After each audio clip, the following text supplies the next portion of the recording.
mean, it's just a dream. We started playing it. What we're here for, it's like winning the World Cup. This event's going to show who's going to be the best for the rest of the year. NA is just the best region, and then EU, and then every other region is kind of free. There's 150 people. They're all the best from the regions. I'm ready to prove them wrong. Major 1 Summit is the biggest tournament of the year so far, and the top 15 teams all qualify to the end of the year globals. It's a huge deal because everyone wants to have a drop spot. It was really important for us to be here. Had some problems with qualifying like at the first stage, but once we were past that, it was pretty easy for us. I think this tournament is like a snowball effect for like the rest of the year. Getting the top 15 to qualify to globals, it's going to be definitely really hard. I think it's very competitive. There's players coming from all around the world. Like nothing is predictable. Ja, an alle Deutschen. Danke, dass ihr zuschaut, egal ob es online ist oder jetzt im Stadion. I'm always looking to win the LAN, of course.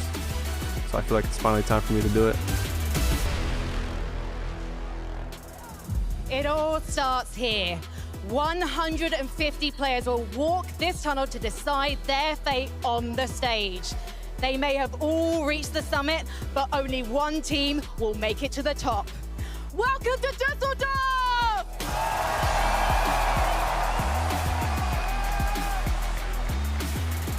Boy, does it feel good to be back on this beautiful stage in front of all of you beautiful people watching here in the arena and at home. Our players are very excited to get out here and perform for you. Every qualifier, every final, to get a chance on this stage, Frankie. Levin, I'm so excited to have you here with me on stage. Doesn't he look great, Düsseldorf? Because you're here with me now, Levin, does that mean we're going to get an "Are you ready"? Ooh, I don't know. I mean, if they want it, maybe, but they're going to have to work for it, Frankie. I think they're going to have to work for it. Should we do a little test now? If you guys want to know Are You Ready this weekend, you're going to have to make some noise. So, Düsseldorf, make some noise! And the funny thing is, this is just day 1 Düsseldorf, and you're already impressing us. Imagine, Levin, how the rest of the weekend is going to go. It's going to get crazy. It really is. I mean, the teams that we have competing here today, some of your spawn battles, the different storylines, these amazing fans, it's going to be a great weekend. It's going to be such a great weekend. And with more reasons why, let's head over to Zeke and the Dust. Fortnite fam, it is so fantastic to see you. Welcome to the FNCS Summit. It's been a long journey getting here, but now it is time. 3 days, 1 set of active champions, and a brand new title? Summit champion? All to play for, and so much more. Joining me here on the analyst desk, it's Vivid, it's Stokada. We can, look, he's here. He's in person. It's crazy. Oh, it is crazy, Zeke. Listen, I don't know who cooked up a mid-year LAN like this, but we are in person in May. It feels so good right now to be here. I mean, obviously, we have all of the players that are going to be joining us throughout the weekend. We have all of the creators who have made this week absolutely fly by with all of their ideas. And then, of course, we have the fans who are going to be bringing the energy. Nothing matches the ambiance, the vibes of a LAN, and being here halfway through the year at the summit. I mean, Düsseldorf, how are we feeling? That's right. That's right. We know y'all are excited because we are too. There is so much to discuss, so many things to talk about. What are we doing here? How do we make it? Well, let's talk about that format, right? We all know adding in that additional day, but today it's all about staying in the top 25 in the upper bracket. Yeah, we've seen a format just like this before, but it's been some years, right? We've all kind of fallen out of familiarity with this, so I think this weekend is going to be absolutely crazy. Everything's going to be switching up. Today, we're going to be focusing on the upper bracket, 50 duos who qualified through their regional FNCS. And the top 25 will move on directly to Sunday, but the bottom 25 will have to play again tomorrow on the lower bracket, and that's where some of the pressure is going to start being felt. Absolutely. What are we playing here for, right? Like, let's take a look at that prize pool. $250,000. Walks away in first place. Listen, man, me and Sakata, we've talked about this prior to kind of jumping up on stage here today. $250,000. We might have to run it back, jump back on in the server, right? Get us 125 big ones each. But Sakata, I think me and you could both agree on one thing, and it's not just about the money. Not at all. There is a beautiful trophy, and look at this, Zeke. What are you doing up there? Are you trying to rob the trophy? I don't know where we got this footage from, that no one was supposed to see this. But yeah, shout out to our friends at Thomas Light. It's a beautiful trophy, and as you can see, you can actually take off that crown at the top and wear it. So maybe we'll see if players will wear it. But man, it's beautiful. It's so cool. Now, of course, let's take a look at the points format itself. So what's interesting here is we already know this format, right? It's very familiar, but I think contextually, Viv, pretty different. Yeah, exactly. As you can see, placing points going to be starting picking up around 25th right there. And like you already mentioned, very, very familiar. We've seen this before. Matches our FNCS vibes. Each elimination is going to be worth 4 points. But actually securing any of these points at an in-person land that you have to qualify for is going to be so much harder. No, it's a completely different element. It's about 16 eliminations to be the equivalent of the points you get from a victory royale, but doing that in this lobby with the best of the best all around the world, it is going to be incredibly hard. Dude, and let's jump in, right? Let's even take a look at some of the names. So remember, this is the upper bracket.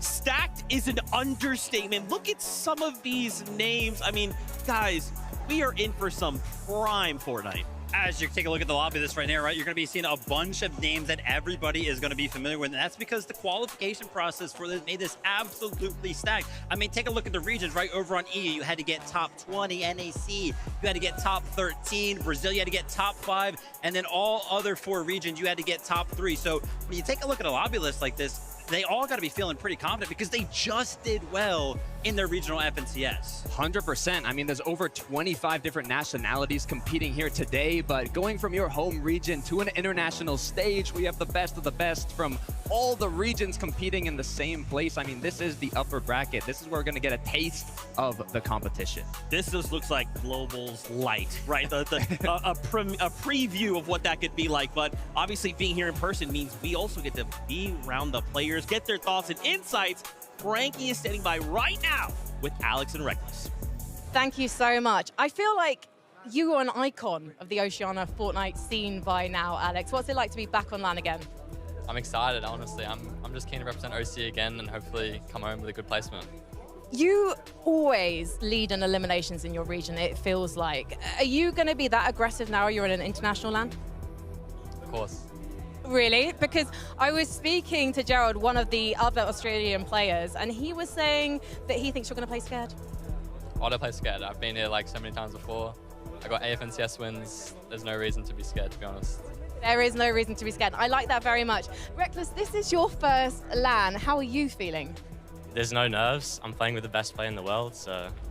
But why did it take so long for you guys to play together? You should ask him that. I've been asking him to play. Okay, then Alex. Honestly, we played a tournament ages ago. We won the tournament. I always knew Reckless was good. And just stuff didn't align until the start of this year. And I needed someone to play with. I was like, why not get the best IGL in the world? You know what I'm saying? Is the stuff not aligned because you retired for 2 years? And that, yeah. What brought you back? I just missed the feeling of winning. And now you've got the feeling of winning with Alex. We are gonna, at LAN, we're gonna feel that at LAN, but you've got to achieve it first, boys. There's 3 days of competition to go before we can declare you the winner. So we're gonna head back to the desk. I love getting to be around these players, right? Get their thoughts, get their insights. Reckless, sending some shots Alex's way. It's all good though, all for the love of the game. But that was one of your recent champions out of Major #1. So what better place to start, especially when we kind of get together on a single battle bus, than kind of check with our champs, right? Yeah, these, of course, are going to be all the duos that we're going to be keeping a spotlight on throughout the weekend. Namely, you know, because think about the meta right now. Our Major 1 was just simply a month ago. So all of these winners of their regional championships, they got to be feeling pretty confident coming into this thing. And they got to be feeling pretty comfortable as well. Or are they going to be feeling comfortable, right? When you take a look at the duo like Alex and Reckless, they won their regional FNCS from Sandy Strip. But they're actually opting to go ahead and switch that up, which I actually do kind of like, because they're going for an uncontested split Pork Chop, which is just to the south of Sandy Strip. So they're still going to be landing in an area that they are familiar with. A little bit of a change there, but they've had a month to prepare. I'm sure they're feeling good. Yeah, if we look at Alex's previous performances at international events of this caliber, we've got 49th, 45th, the best one being 24th. So Reckless was saying, what took you so long to pick me up? Well, maybe now's the time. They stopped going to the best POI on the map and being contested. Now, not as good as a POI, but uncontested. So will that be the difference they needed to get a top placement? That's so interesting, right? Because like obviously when you're in your own region, you're kind of running that region or making big moves or considered a tier 1, you're thinking like, hey, if I claim something, that's mine. But now you're gonna go, hold on a minute, there's all these other regions that may want to contest that as well. Kind of makes things a little interesting.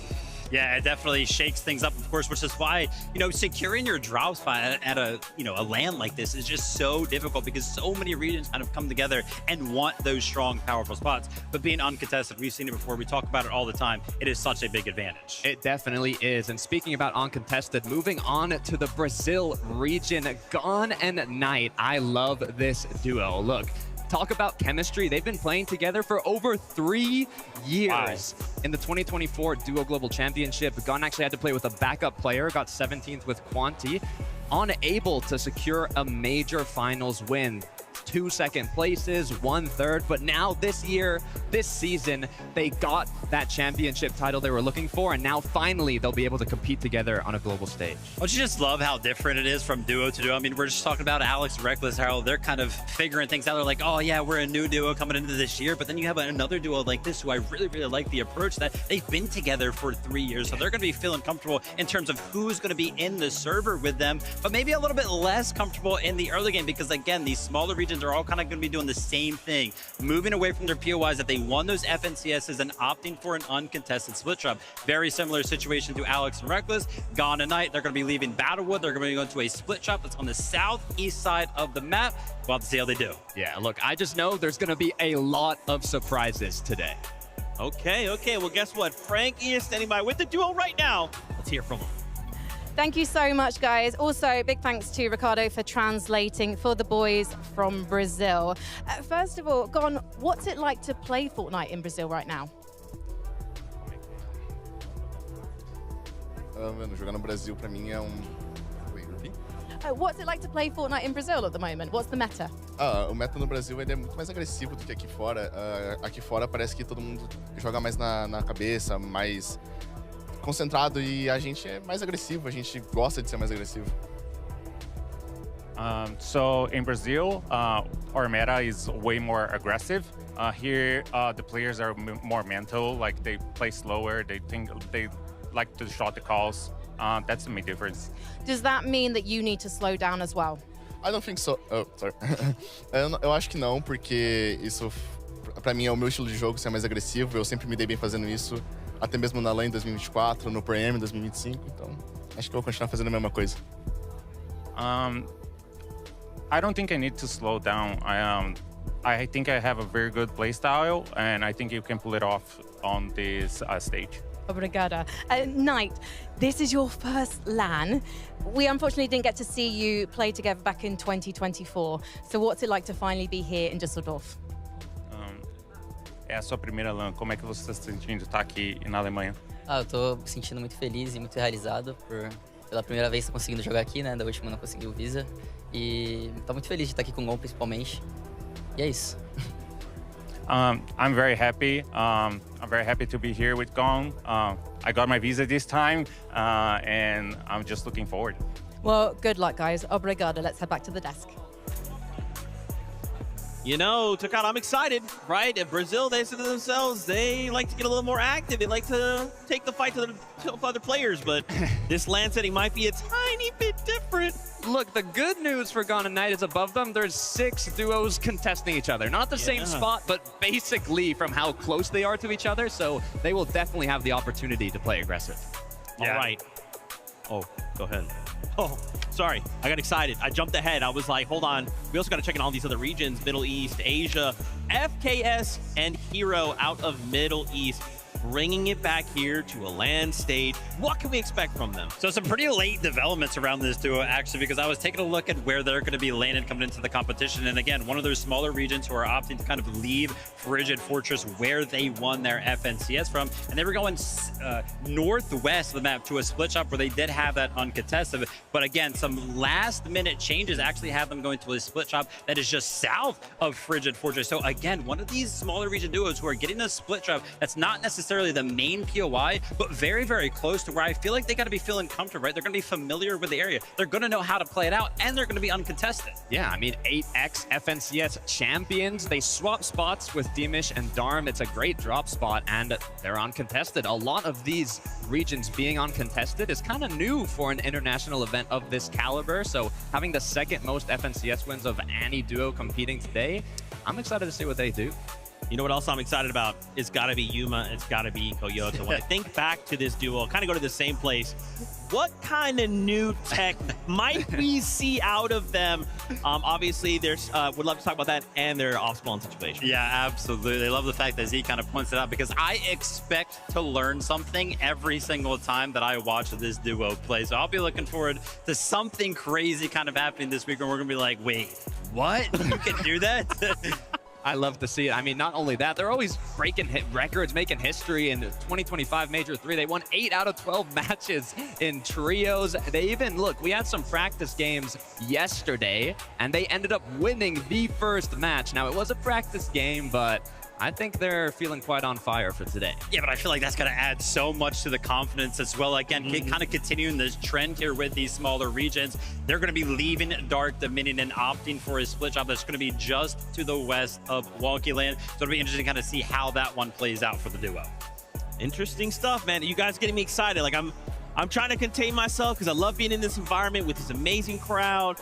We got to keep the conversation going, right? Let's bounce on over to EU, Sky and Scroll. The talk of EU, but what's interesting here is obviously their off-spawn situation. They're splitting with Venno, right? So what might that mean for this? Yeah, it's going to be kind of crazy. I got to talk about Sky and Scroll for a minute here, and I'm going to use 2 words to kind of describe this duo. The first word that I want to use is dominant. Obviously, we all kind of watched that EU FNCS, and that's exactly what they were. They almost won by 100 points, which is pretty much unheard of in a very, very tough region like that. The second word that I want to use is influential, and the reason why I want to go ahead and use that word is because shout out to a player that we're unfortunately not going to be seeing this weekend, Queasy. He went ahead and tweeted out a couple of weeks post Major 1 finals. He was like, wait a minute.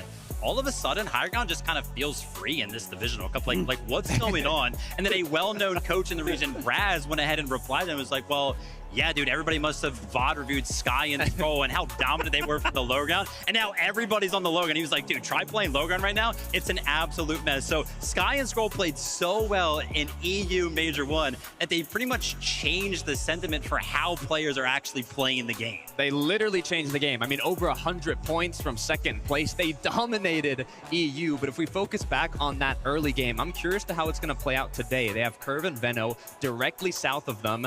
And the thing is, what they excelled in the major finals on EU was, you know, we have net surge now, and they just did not take damage. They were so good at not taking damage. They would build up by their drop spot. They would get significantly more damage than they received, and they were just so consistent. So can they keep it on an international stage? Well, as much as we love talking about them, why don't we talk directly to them, because Frankie is standing by with them right now. Why not indeed, Zeke? Scroll. Before this year, you've never placed inside the top 5 of a major, and now you're going into LAN as the favorites. How did you turn this around? I think we just practiced while everyone was basically sleeping, and then we used it as, How many times or how many hours do you practice a day? I think around 12 hours can do it right now. And yet you're also fitting in all your other obligations, family, school, life. Yeah, exactly. That's incredible. But you did place 28th at our last Globals in 2025. What do you think held you back there? I mean, we were like new to the scene. We weren't that experienced. So going into it, we were pretty nervous and we were contested as well. So I think we just did our best back then, and now we're way more experienced. And one of the interesting thing about you guys, and one of the things I think makes you so strong, is that you've been playing together for years now. Was there ever a point you said, we're not getting the results we need, maybe we need to look elsewhere? Yeah, I mean, there was a couple of times where I dropped school for a short period, tried playing with some other people, but it just didn't better, and we decided to play again and just stick together and improve. So I want to ask you about the fact that it seems like all the teams have been watching you and reviewing you, and now they want to go for the low ground as well. Does that mean you have to flex now and set a new meta? Yeah, I mean, we'll just go high ground every game now. See, I don't know. Can I trust you? Are you thinking the high ground is now king again? I don't know. We'll see. We will see. Okay, one quick question, okay? You are going to be dropping at North Battlewood today. Everyone here, all the other players knows that's your domain. But Venno and Curve dropping below you, we know they like to make those sneaky lurk plays. Have you got a message for them? We're ready for it. Are you? Because Venno, I think you might have just heard that. You're standing by, right, at the telestrator with 11-2K and Mini Miner? That's right, from the north side of Battlewood all the way down to south, we are here with multi-regional FNCS champion Venno. There he is. He is here. Now, of course, you guys won from the north side of Battlewood. Now here this weekend, you're landing at the south. Why? I didn't want to contest them. I'm playing with a controller player, so it's a little hard on land to be able to get the guns. And they have very good drops, to be fair. Yeah, we saw that in EU, of course, didn't we? I mean, Battlewood Boulevard, a very good drop spot from Sky and Score. We've seen them play it in a very interesting way as well. The way that they actually end up playing this drop spot is really, really important, I think, in terms of the way they actually went and won that FNCS. They sort of based up on one of the hills just outside, as we'll have a look right here. One of these hills just up on here. We saw one of them going there, and then, of course, another one looting up in here. Then, of course, going back to that base up on top of that hill and waiting for the storm to come on in, playing a lot more of that storm. So do you think they can play that same way this weekend? I think they're going to try to also mix it up a little bit. I'm not entirely sure what their plan is, but can I mark? Yeah, of course you can. All right. So in the grands, they would play this position here. Obviously, one would play main and hide out. But I think one thing about it that I wasn't really a fan of was they played the same way for 3 months straight. Now, if you play the same way for 3 months straight, people are eventually going to find counter strats. And what I felt happened was people didn't counter-strat it. The same people kept coming and you kept getting damaged. They kept getting damage along here, along here, along here, and I don't think they should have. If you play the same surge base for the 3 months, you really shouldn't be getting damaged. But they won the grands, so I guess what can I say? I think that actually is really important as far as how you guys played the spot on NA, right? Because on NA, you know, you spent a lot of the div cup sort of running to center, but then when it came to grands, you decided, yeah, we're just gonna fight everybody around us. What was the sort of thought process there as far as the strategy? I liked running deep. I think it works really well. But eventually what started happening was people started counter-strat. So he was surge basing on the gas station in front of us. Rapid was surge basing. You couldn't see it was happening, but I felt that's what was going to happen. I kind of like predicted how Grimz was going to play out because Rapid never surge based. You always ran deep. You guys benefited a lot from a lot of the contested teams around your spot in NA finals, and maybe you could argue the quality of some of those, you know, players in the finals. Do you think you have that same advantage in this lobby? To be honest, I think LAN is easier than the grand finals because you have all these cross-region people come and they're just licks and they're nervous. Big talk. Very big talk. Thank you so much, Venno, though. Best of luck this weekend. But for now, we're going to go back to the desk. Bro. Yeah. Hey, Zeke, just found out land's easier. Land's easier. Only Venno. Yeah. Only Venno. Well, when you're Venno, you can say that. I guess many people can't quite say that. Shout outs to Venno. Love, again, this kind of environment. We can talk directly to them. We obviously have our ideas and we can kind of put things together, but hearing from him directly, so awesome.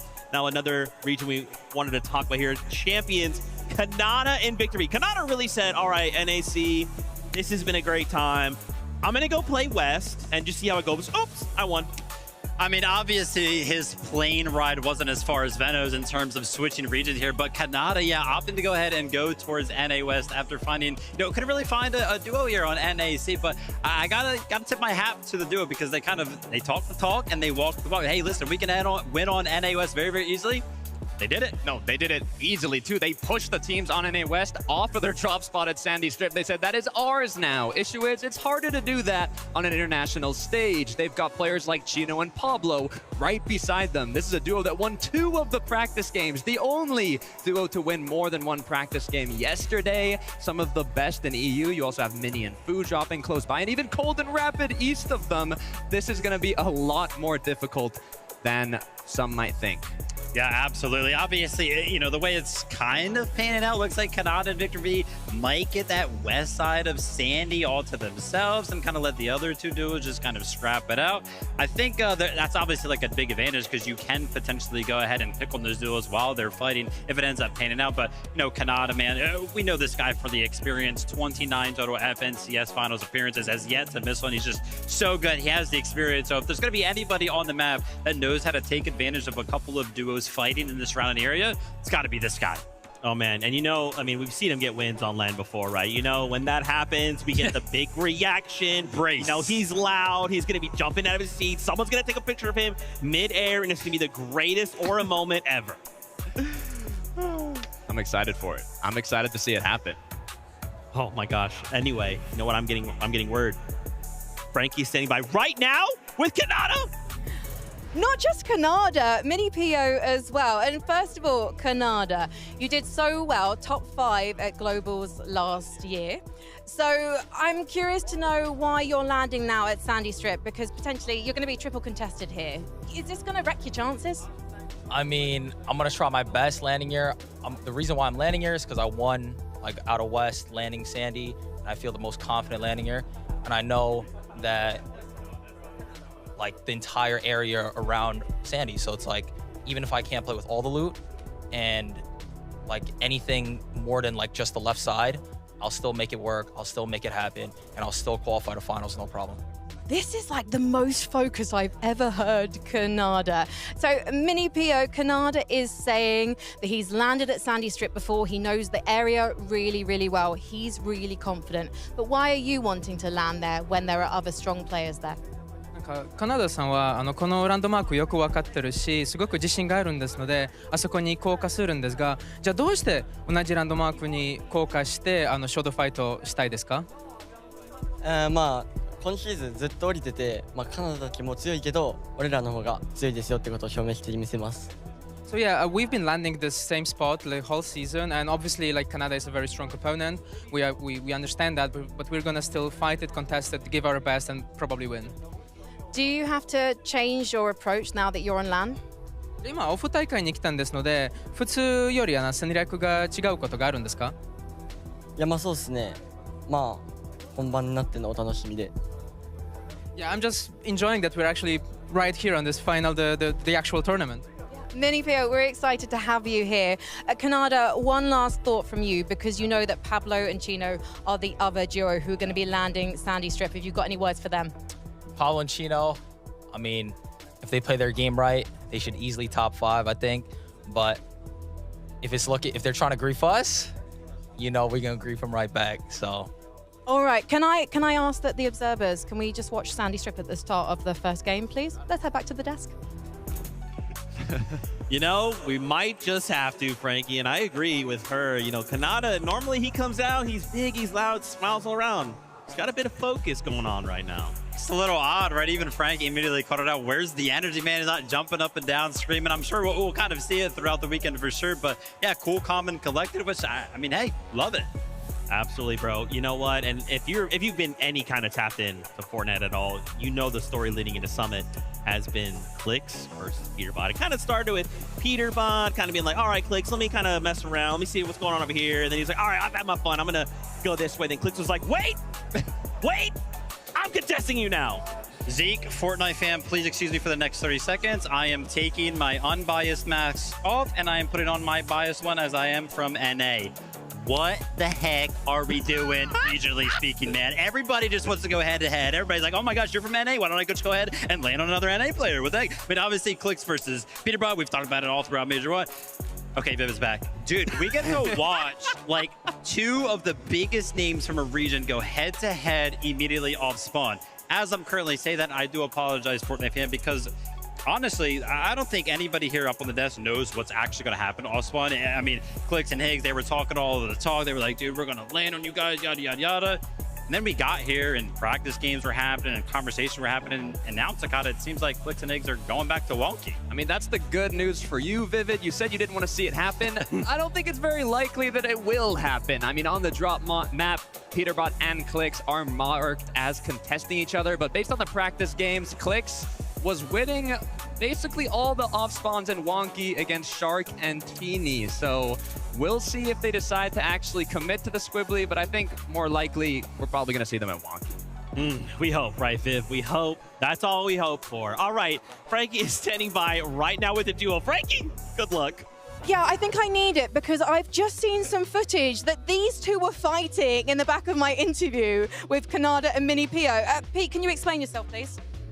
That was nuts. That could have been anyone, bro. Really? I'm not so sure because there's only one Clicks. You said both of us were fighting. Only one of us were fighting. It was me fighting him. Oh, well, why are you trying to knock him out the game before you've got into the lobby? Well, he's actually landing on me. Is he though? Because it sounds like you're trying to land on him, but no one believes that you're landing on him. You know, media says a bunch of stuff, but the real truth is I'm 6-0 him today. I'm landing on him, and I'm eliminating him. Oh, so are you landing at Wonky Land too? No, he's landing on Squibbly apparently, but he's lying. There's no way he lands Squibbly. He's a good boy. He's going to go Wonky Land. I mean, yeah. So, Pete, what would your reaction be if he did come to Squibbly Shores today? Honestly, I just respect him more because of what I do to him all year. So, I mean, I can't even be mad, you know what I mean? But haven't you beaten him off spawn before? Yeah, I actually, he actually conned me at Wonky. I 2v1'd him, and then they left like a good boy that you are. Am I talking to a bunch of good boys here? Definitely not. He's the good boy. He's the reason. He's gonna get that last low key. Okay. But you gotta understand, he actually looks up at me when I talk to him. As you can see, like, look, he has to look up to me. I'm 6'1". He's what, 5'4"? Okay, so just be a pair of good boys for me now. Sit, stay, let's head back to the desk. What is happening? What is happening? All right, anyway, so, yeah, we still don't know. Still have no idea, right? This is only going to be settled once the game actually starts. But, you know, Takata, if this is real, if this is a situation in which they actually are looking to contest each other, I feel like for me, I'm kind of looking at, like, expectation versus legacy. Yeah, I was fully convinced Clicks was going to go Wonky, but after that, I'm not sure. Now, to answer your question, Zeke, we can look at Peterbot, and if you look just at the placements from Peterbot, they're really not bad at all, but people are like, is he starting his downfall? Like, what's going on? Because if you look at the prior 2 years, 2025, second, first in the majors. 2024, second, first in the majors as well in duos, and even winning the global championship with his duo, Poyo. Since then, it's really hard to live up to those expectations, but on the other side, you have Clicks, one of only 5 players competing here today to have qualified both to the 2019 World Cup and here at the Major Summit LAN. So if they do go head-to-head, I mean, I'm excited for it.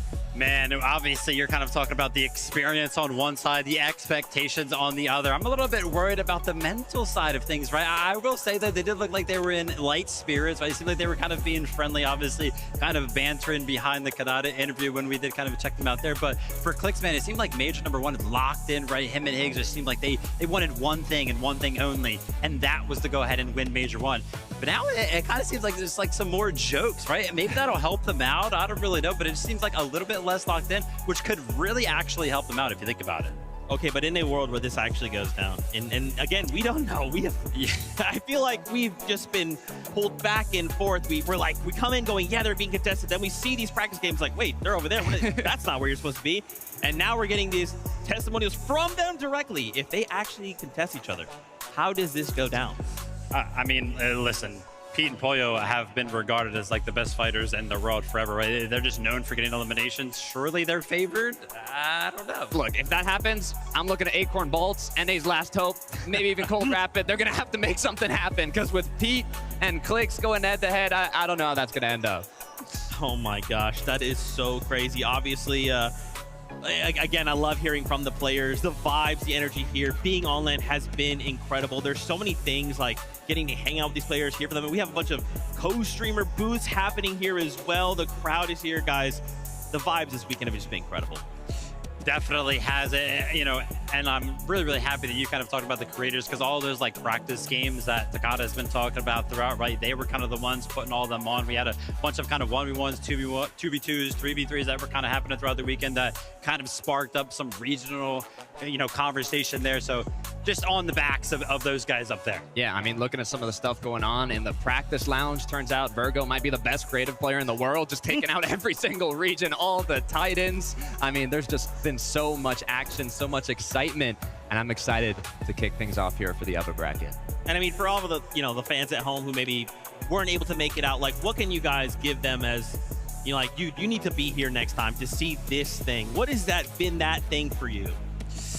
Man, I don't know. It's just the environment, right? Like, I just really, really do love the environment that we get to experience. Like, we get to see, Frank was kind of calling it out, Clicks and Peterbot, quote unquote, fighting in the background. They get to just physically interact and kind of check out what's going on. And it kind of really does seem the dynamic when you're able to have a face-to-face conversation with somebody rather than just kind of like online or over text or anything like that. And there's moments like Clicks, who gifted a PC to Josh Riley 2 years ago, meeting him in person now. Like, it's those little moments when you get to see these connections from players, competitors, friends, even, enemies in some cases that have been competing or playing together for so long. This is the only time you get to experience something like it. And what's really interesting about that as well, from obviously maybe more of the player side, is, NA, we've already actually taken our first L this weekend before the summit even began. Yep. Vaxity did in fact lose the race. The biggest announcement. So, that has something to do with the summit. But, shout outs to them, of course. Ozzy as well. All of our friends who have been here. The spirits are incredibly high. Obviously, we're getting ready to bring in all of the players any moment now. So why don't we go ahead, head on over, meet up with Frankie. Thank you very much, guys. Let's check in with Dusseldorf. How are we feeling? Now, we are going to have 50 jurors take to the stage in just a moment, but this, as Zeke mentions, is the upper bracket. That means no one goes home after today's competition. The top 25 jurors will go through to Championship Sunday. They'll get an extra day to rest and also practice. And then the bottom 25 jurors will join the teams who qualified through the last chance qualifier. And let's face it, everyone wants to make it through to the grand finals today. So please, Dusseldorf, join me in welcoming your teams!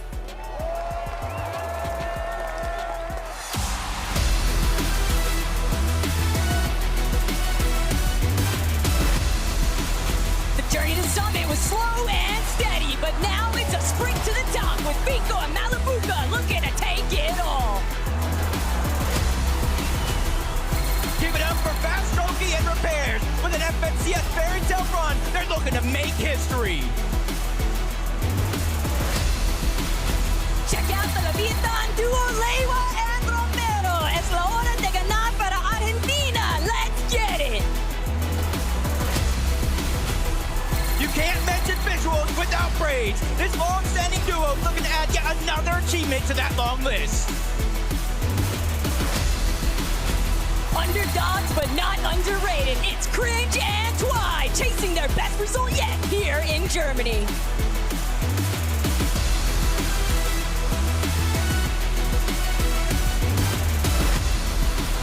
All right, for the kings of NA West, it's Ganada and Victor B. These guys are looking to add another crown to their collection. They're T1 players in EU for a reason. The Polish powerhouse, Darm and Dimish, ready to shake it up. It's Yapko and Panzer. Catching fire has never looked so easy for these guys as they look to burn through the competition. Straight from Oshi, it's Resigns and Tinka. A couple diamonds in the rough, but let's see if they can polish things up and come out on top. Make some noise for Chap and Flixie. These guys had a rough time in FMCS, but this is a duo you can never count out.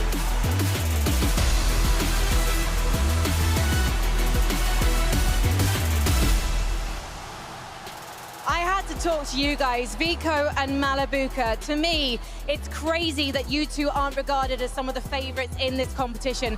So much success in Div Cups, 3 FNCS major wins between you. Why are people underestimating you right now, Malabuka? It's fine. We don't mind that we're like underrated. we'll just show ourselves in the finals. Do you think people are going to give you space at Frigid Fortress today? I mean, they can try to stop us. We'll just force it out. And I think all the duos should be listening to this man. I'm just going to pop in between you. Vico, you tweeted today about being nervous. This is you. Do you need a tech talk? Yeah, I mean, I woke up today not feeling my best, you know, but since I got my GOAT right here, my best teammate ever, you know, I'm feeling confident. I talked to my mental coach, Pappy. I talked to my friends, all that. I'm feeling hyped, I'm feeling confident, and I hope I can, you know, not disappoint Düsseldorf. And you won't disappoint Düsseldorf, and you won't disappoint Austria either. Vico and Malabuka, good luck today. Let's head over to Leppen. Thank you very much, Frankie. I'm here with NA West's finest. We got Victor V and Kanada in the building. Victor, I feel like we see so many people bigging you up, especially your father. He's your biggest fan. Pops is always saying a lot. Shout out to Pops. But I want to see you big yourself up. What does everybody in this arena need to know about you today?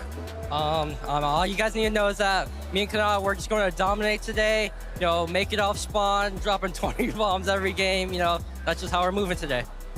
Of course, Kanada. The off-spawn situation, there's been a lot of question marks about it. It looks a bit confusing to people. What's going to happen today, from your perspective? What's going to happen is I personally think me and Pablo are going to qual up or to finals, and the Asia team is sadly not going to qual because they're conning our side. I'm not going to let that slide. What's going to happen if anyone comes to your side? I mean, obviously, we're going to eliminate them. Keeping it simple. Keeping it simple. Back to you, Frankie. Thank you very much. I was just chatting to the guys about what I was going to talk to them about. And of course, I've got to talk to you about playing in Germany. Flixie, what's it like to compete in front of a home crowd? I mean, it's an unbelievable feeling playing in my home country. I'm really hyped and I'm happy to everyone be here. Absolutely. And chap, I know you're Swiss, but you speak perfect German. Can the German crowd claim you as one of their own this weekend? I think so, yeah. So the casters were saying that you didn't have the smoothest journey to getting to this stage. How hard have you been practicing since you qualified for LAN? We practice a lot and I think we're confident. And Flixie, you have got so much experience at a LAN like this. What's the key to success? I mean, I think the biggest key to success is to just play like at home and like not be nervous and yeah, just be confident. Is it strange playing against your ex-teammates? Like Vico's just over there, Veno's somewhere over there too. Nah, like I think we're all good vibes, like we like each other and I just hope the best for them. Yeah, I hope the best for everyone here, including you two. Good luck, guys. Let's bring out the next duos.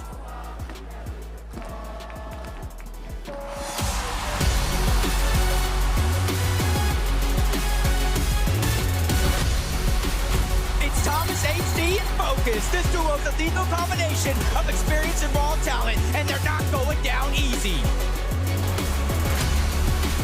Walking in now, it's Cringe and Volko. These guys are in it to win it, so let's see their ambitions be made a reality. A new duo enters the scene, a man and Rickster, rising through the Middle East, looking to prove themselves on the big stage. Coming in on a hot streak, it's LB Works and BOT. They rose to the top of Asia, but now it's time to break through globally.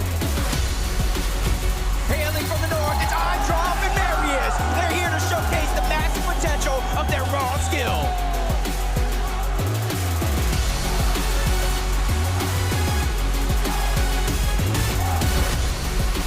Two top dogs of NAC, give it up for Acorn and Bolt. Be prepared, because these guys are out for conquering it all. Here comes Syaz and Scary. These guys managed to break in the top of EU, proving you cannot leave them unchecked. Returning to the international stage once again, it's Nudie and Gazetta. What wonders do they have in store for us this time? Düsseldorf, give it up for Kiddo Wicks. Breaking into the top, these guys want to take it to the next level. Your defending Globals champion paired with a runner-up, Swizzy and Pixie, ready to overcome any challenge sent their way.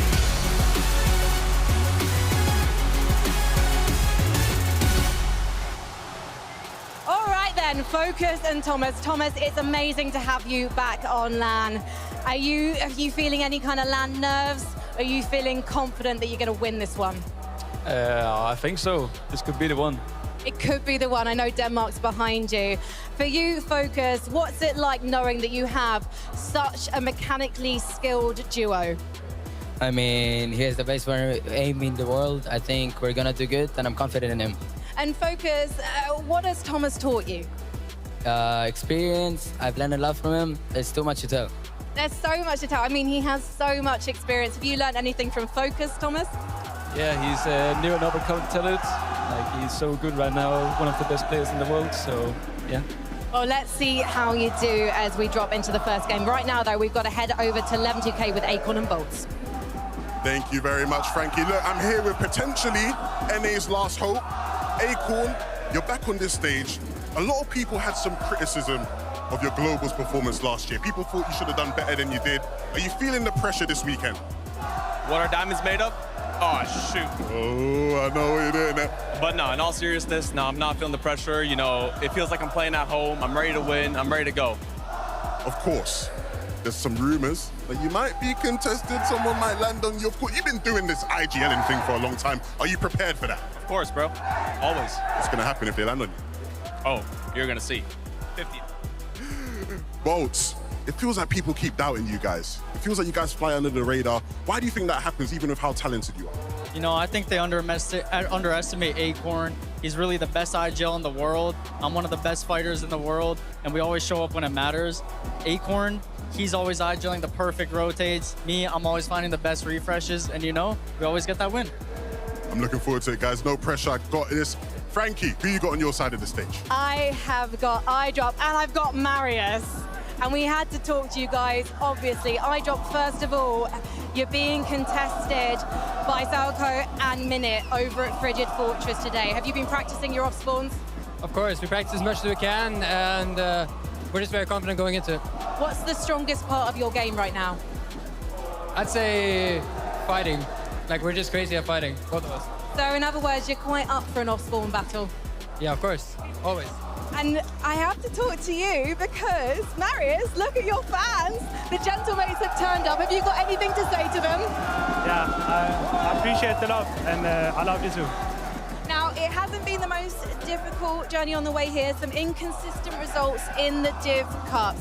Does LAN make a difference, though? Does it help you even stay consistent knowing you have fans who are supporting you? Yeah, 100%. It's a big difference because online people, they have a better pickup. Well, I can't wait to see what you guys do, so please get ready, because we've got to get ready on stage for some more duos.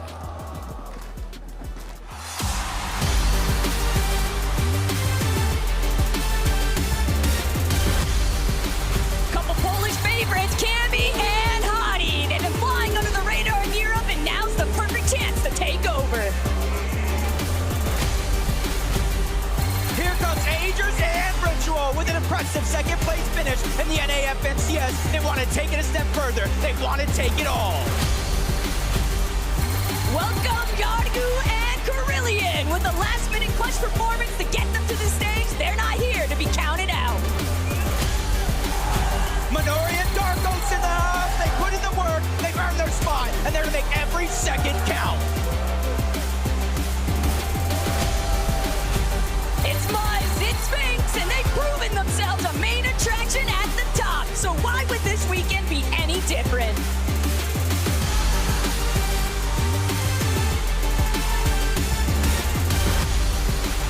It's your NAFNCS champion, Benno and Purd. The team with 2 crowns and his right hand are here to take over the competition. The pride of UK, it's Nathan and Nebs. We know they're consistent, and now it's time to take some risk if they want to win it all. Welcome Brand New and GRX. They clawed their way to the top of the region, but now it's time to ascend the summit. Coming in hot, it's Envy, Tyler, and Chance, a young duo brimming with untapped potential, here to carry the next generation. No, you're not dreaming. It's Click, it's Higgs. With a disappointing finish in Major 1, they're not here to play around. They're here for redemption.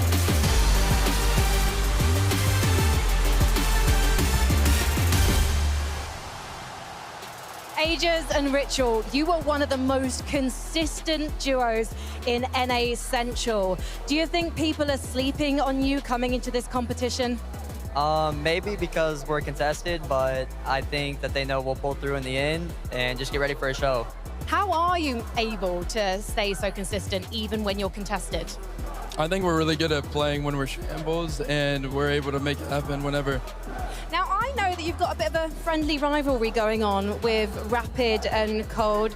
Does that mean that you potentially might surprise meet up with them at some point during the day? Nah, I don't think so.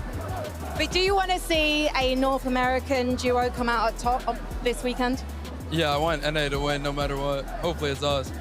Well, it might be you guys, or it might be an Australian NA duo because Levin is with Muzz and Sphinx. Yes, I am. I'm here with two lovely gentlemen who are going to be doing their best today in a potentially uncomfortable situation. I just want to start off with you, Muzz. You're looking good, man. Thank you. What's been going on? I did manage to lose 33 kilos since the last LAN event. Shout out to Muzz, man. What a legend. Sphinx, there's a lot of teams landing at Humble Hills. What is the game plan for today? I mean, bro, the game plan is just to show them who their daddy is. You know what I'm saying?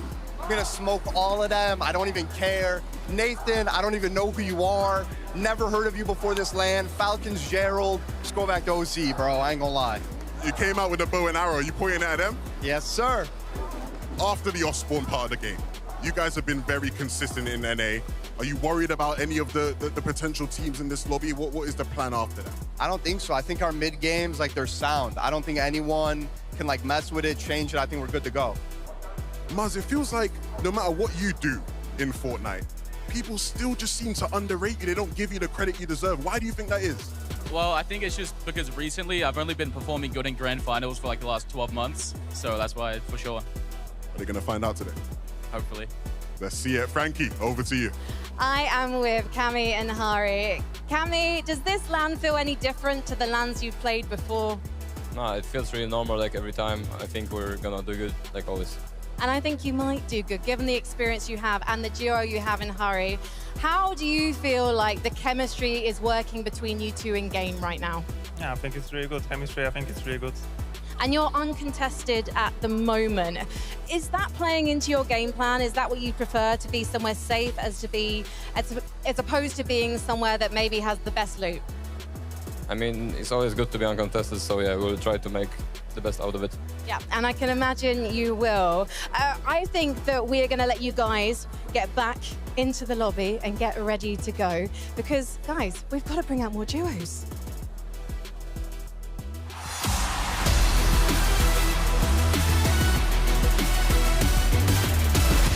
Shark and TD, the future of Fortnite, have arrived. The fastest rising duo, and they're looking to leave everyone in the past.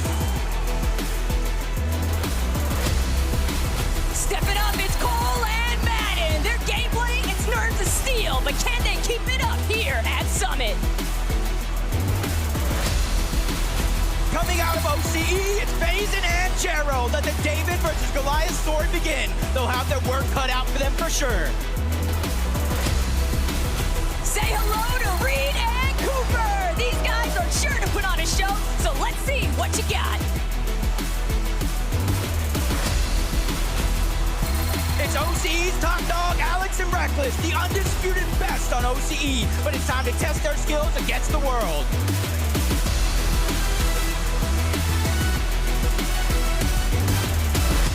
This duo's ready to cause some havoc. It's Chino and Pablo. They've already won the regional championship, but now you gotta do it against the best. Give it up for X-Pawn and Doxy, some of the best NA West has to offer, and they're here to show they can't be counted out. Big ups for the Los and Jonas. Coming from Brazil, they're here in Germany to raise the roof. The Japan powerhouses Yuma and Toyota are back. They're looking to take on the international stage once more. Dusseldorf, make some noise for your hometown heroes, Chien and Giannis. It's time to show what German Fortnite is all about.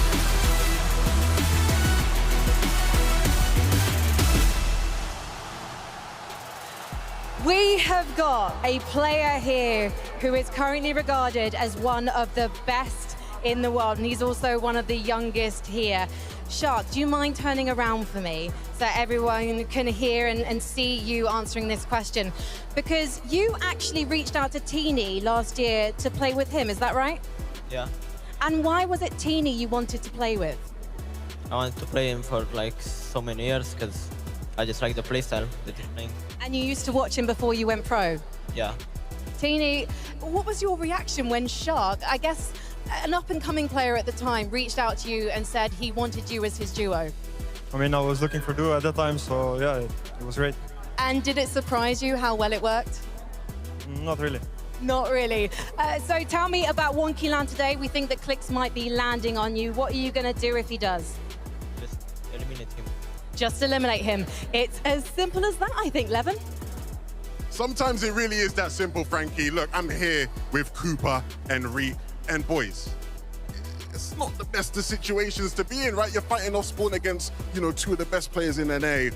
What is the plan today, Reek, against those guys? Honestly, it just depends how it goes. See what happens off spawn. You know, recently we've been splitted in some tournaments leading up to this, and I guess we'll just play it by ear. If we get some good loot, might run them down. If not, we'll see what happens. If you do split it, but the games ain't going how you want them to go, is there a chance you just stop splitting it? Oh yeah, if we're doing bad and they're doing good, there's zero chance we'll let them qualify. Come on.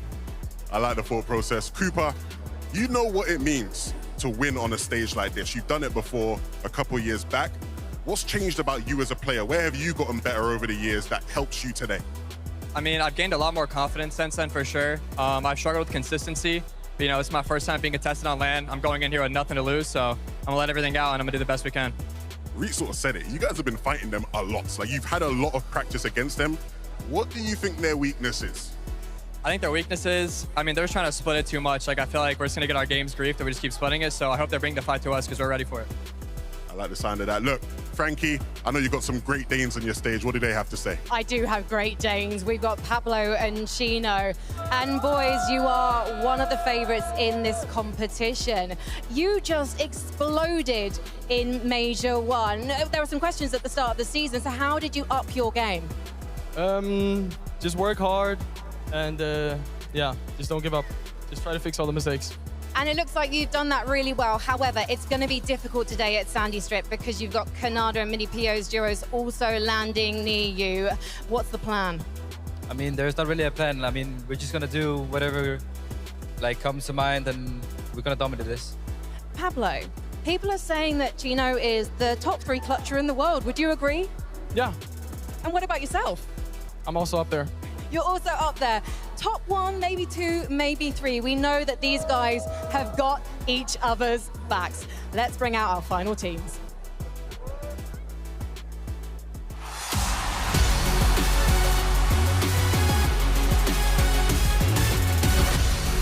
After dominating EU finals, Sky and Scroll are here to prove they're a global threat. The road to a trophy lift starts today. South America's #1 duo, Gone and Night. Having dominated Brazil, they're now here to play with no regrets. Welcome aboard, Javi and Diminish. The competition is fierce, but their willpower is relentless. It's time to give it your all. Fukun and Mini PO, a last game win at FNCS was the clutch they needed to make it to the summit. But can they do it again?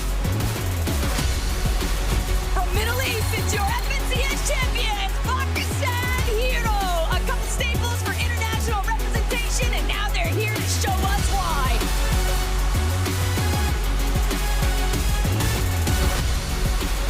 It's the terrors of the lobby, Peter Pan and Pollo. One of Fortnite's most dominating duos are looking to have a flashback performance today. Give it up for Minute and Salgo. A last-second pairing with Dream for first. It's time to make this summit one to remember. It's not hot in here, it's cold and rapid. They might have switched up drop spots, but the plan remains the same. Global domination.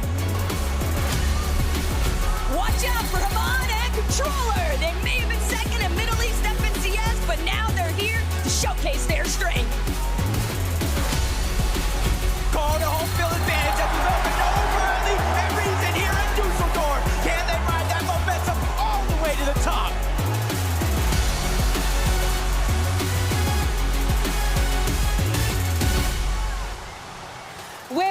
from the Middle East, our #1 representatives. We have FKS and we have Hero. And this is your 5th FNCS LAN, FKS. I think that makes you the most successful Middle East player in Fortnite history. What's it like to be back? I mean, I'm so excited to be here, and I hope that I can win the tournament. Do you think that this is the best we're going to see a Middle Eastern team do today? I'm sorry, I can't hear you. Do you think this is the best we're going to see an ME team place this weekend in a LAN? Of course, I mean, we're ready. I think you are, and Hero. We know that the skill gap is now closing because normally you guys win by hundreds of points in your region. This time, though, you had some competition, but that's a good thing, right? Because it means you get to practice more. Yeah, Middle East is improving and we're ready to compete against the world and be in the top of the world. I can't wait to see you try. Okay, now, Germany, I think Levin has got a treat for you. We got the fan favorites. Everybody make some noise for Noah and Rita! Boy, oh boy, Noah. There are a lot of players on this stage who grew up watching you, trying to be like you. Does that influence you have? What does it prove? What does it show? What does it mean to you today? I mean, it just makes me happy. I mean, we're both old, but we still got it. You know me? Absolutely, absolutely. Reason, everybody's supporting you out here, man. I saw someone who had a sign of your face somewhere out there. We got people representing you all over the building. What does it mean to have the fans here in full support of you? It honestly means everything. It was always a dream of mine, and I think every of the players here as well, so I thank you all. Of course, you have a lot to do today in-game. How do you stay ready? How do you stay prepared to be at your very best? I mean, first of all, we prepped a lot, but of course, I played the Reason 1v1 build fight map a lot. Best 1v1 map, make sure to check that out, and yeah, that's how we prepped. Make sure you check that out. Noah, you're playing with someone who you played with a lot. Do you feel like that experience you guys are playing with each other over the years helped you in the lobby today? Yeah, we got pretty good chemistry, so like we always just find each other in endgame and well. Hey, I'm gonna hope you guys do incredibly well. I'm not gonna lie though, guys, it's the stage is getting a bit chilly up here. What's going on, Frankie? Well, I'm standing next to Cold and Rapid. That's what's going on, Levin. Cold, I think you've got the best player photo of all the walkouts. Can you just replicate that for me, please? Oh, yeah, and that's how you're feeling right now, right? Super chill? I feel amazing. I'm ready to, take down the competition and show you guys what I do. Even though you're contested? Of course, those guys are horrible. You guys are gonna see. Okay, we're definitely going to have to keep an eye on 4 fields. Rabbit, sometimes people are saying that this man, he doesn't practice, but that's not true, right? No, that's not true. He plays a lot. So what have you been working on the most going into this LAN? Wait, say that again? What have you been working on the most going into this competition? Definitely our end game and our chemistry. And what was up with the end game? Druids weren't staying together, but now we fixed it. Okay, so there's not going to be any solo clutching. You're always going to be the 2 in the 2v1 situation, Cold. Yes, sir. And who is your biggest competition here on LAN before I let you go? Who have you got your eyes on? Nobody. Keep your eyes on these 2 desks. I mean, Fortnite fam, how can you not be hyped seeing this? I mean, all these players come out. This is the upper bracket. This is so insane. I mean, you heard duos coming out, getting the reactions from the fans. It is electric here. I mean, man, I feel a vivid. As I kind of start to think back to the game, right? As I focus in on like having a good time, like, wait a minute, the game feels like there's one thing that's super important. It's having a game plan. Yeah, absolutely. And it feels like everybody up there on the stage has a game plan because we kind of talked about the qualification process for this LAN. We talked about how everybody had to place well to get here. And I feel like it's kind of showing in all of those interviews. Like, it's just confidence after confidence after confidence. But speaking of game plans, man, yeah, it definitely does kind of change when you do change up the format, right? We have a 3-day format, but the lobby is never going to look the same in each and every single one of these days. So I feel like in terms of preparation, right, day 1 duos are going to be feeling so good because they have to just straight up prepare for whatever lobby they have set forth in front of them, where we can't really see those, day 2 duos kind of pop up, right? If we take a look at how Veno and Curve actually won their FNCS on the NAC region, dude, they were 10th going into day number 2, and then they ended up winning, right? But that's on the back foot of Venno just doing all of that preparation in between, but you don't have the opportunity to do something like that here. It's interesting that you say that, though, because at the same time, you have duos already in the lower bracket just waiting to see who their 25 competitors are going to be. As a reminder, the top 25 do go to Sunday, but the bottom 25 play again tomorrow. There's already kind of drop maps getting formed, ideas of where duos might be dropping, but it all depends on how today plays out. Absolutely, and of course, so many other duels as we're seeing. I mean, Janice is looking fantastic, and I mean, you guys heard him for a moment. Obviously, we're in Germany. Lev got to talk to him. Noah, Reason, you know, there is so much hype being in this environment. I can't wait. It's definitely going to be cool, and you can take a quick little peek right there. The preparation definitely comes in. So all of the players kind of setting up their setups earlier on, making sure that they had their drop maps, you know, prepared for that. Obviously, it just kind of speaks to how important, how vital they feel like, you know, the all-spawn situations are, how they need to feel comfortable that they are going to land first and have a big advantage, because, you know, these players were kind of allotted one single piece of player each to kind of bring with them on stage, and almost every single one of them, it feels like they dedicated it to the other game. Yeah, they have the drop map, they have it right in front of them. The thing I'm thinking is, you know, we had the practice matches, but you don't want to leak your strats in a practice match when the real deal is happening tomorrow. So now today, I'm curious to see how these kind of game plans unfold. Will we actually see Clix contest Peterbot? Will we see Sky and Scroll to the same strat? Only time will tell. Well, time it is, because guess what, Fortnite fam? It is that time. Game number 1 is ready, so let's kick it on over to the casters. It's Jacob PR and the best taco. We are here. This is the moment we've been waiting months for. The Major 1 Summit LAN from 75 teams from across the world are not only battling out for over $1 million in prize money, but the top 15 spots go to the Global Championship. The way I see it, Jacob, today is basically bonus Fortnite Nation, and I am all for it, okay? Because we know we got game 1 ready to go.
That's another solo player out, so that's placement points going in. Agers is knocked. Rich will realize that can't be the hero. He's just trying to stay in the zone long enough to try to get the materials, but I don't think he had the chance. Fox is going to get that elimination. Noah Riley trying to do the same thing. The last of the heals, though, as the Chug runs out, but they're still running outside of zone. That elimination onto Ritual that he just got is going to give him the siphon so he can make his way back into the zone with Reed and Cooper. But Cooper, Reed, they've got a little bit of advantage here now. They know that this is only Noah Riley. They're going to take him out, no problem. Cooper with 3. Reed has 2 as well. Rapid and Cold, though, still in full control of the high ground. And with the way that the zone has pulled Jacob over this shifting elevation, it has posed so many issues for these teams down below. Cold and Rapid also continuing to apply so much steady pressure. They've got the flow Grievous grenades if they need them. And Acorn, unfortunately, he's got to do it all his own. Yeah, and at this stage of the game, top 8, you got 5 players running around as solos. At least half of the placement points have been awarded. So this is the stage in the game where you really become a difference maker. As Garm picks up that elimination on a Minori. Pixie using the last of his heals. He's just trying to scrape together any extra placements. Maybe a free shot from the backside of the box. Hero, he tries to get it, but Pixie gets sent right back to the lobby. He truly might be the hero.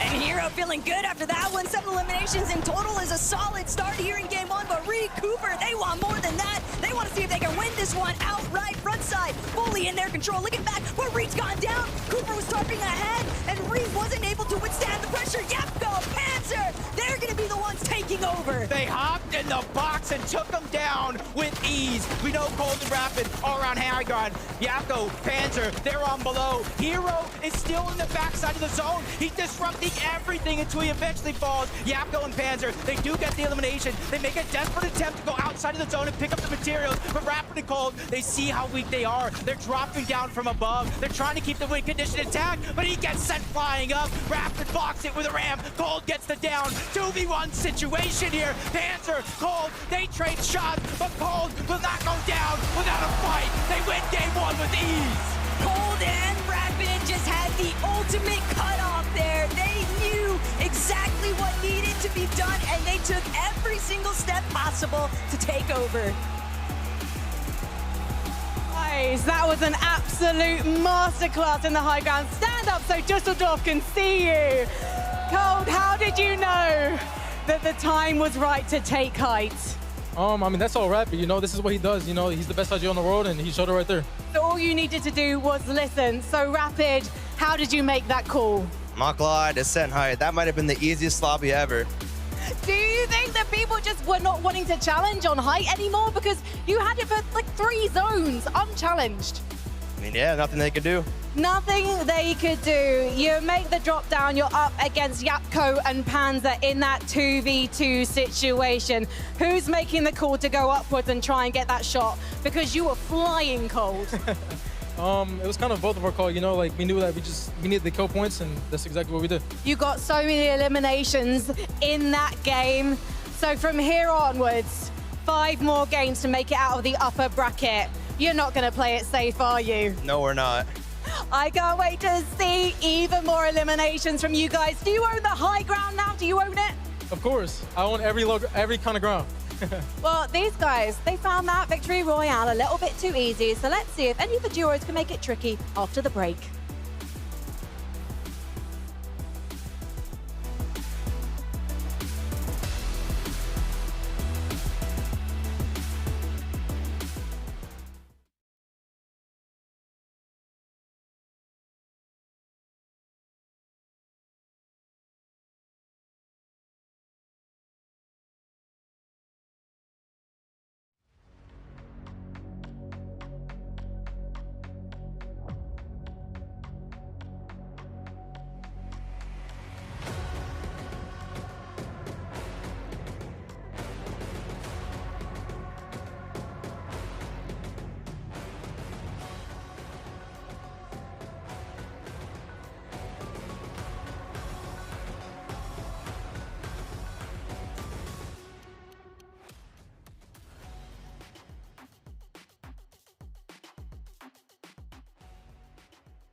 That's crazy. The weather change here in Germany. Suddenly a cold front's coming in.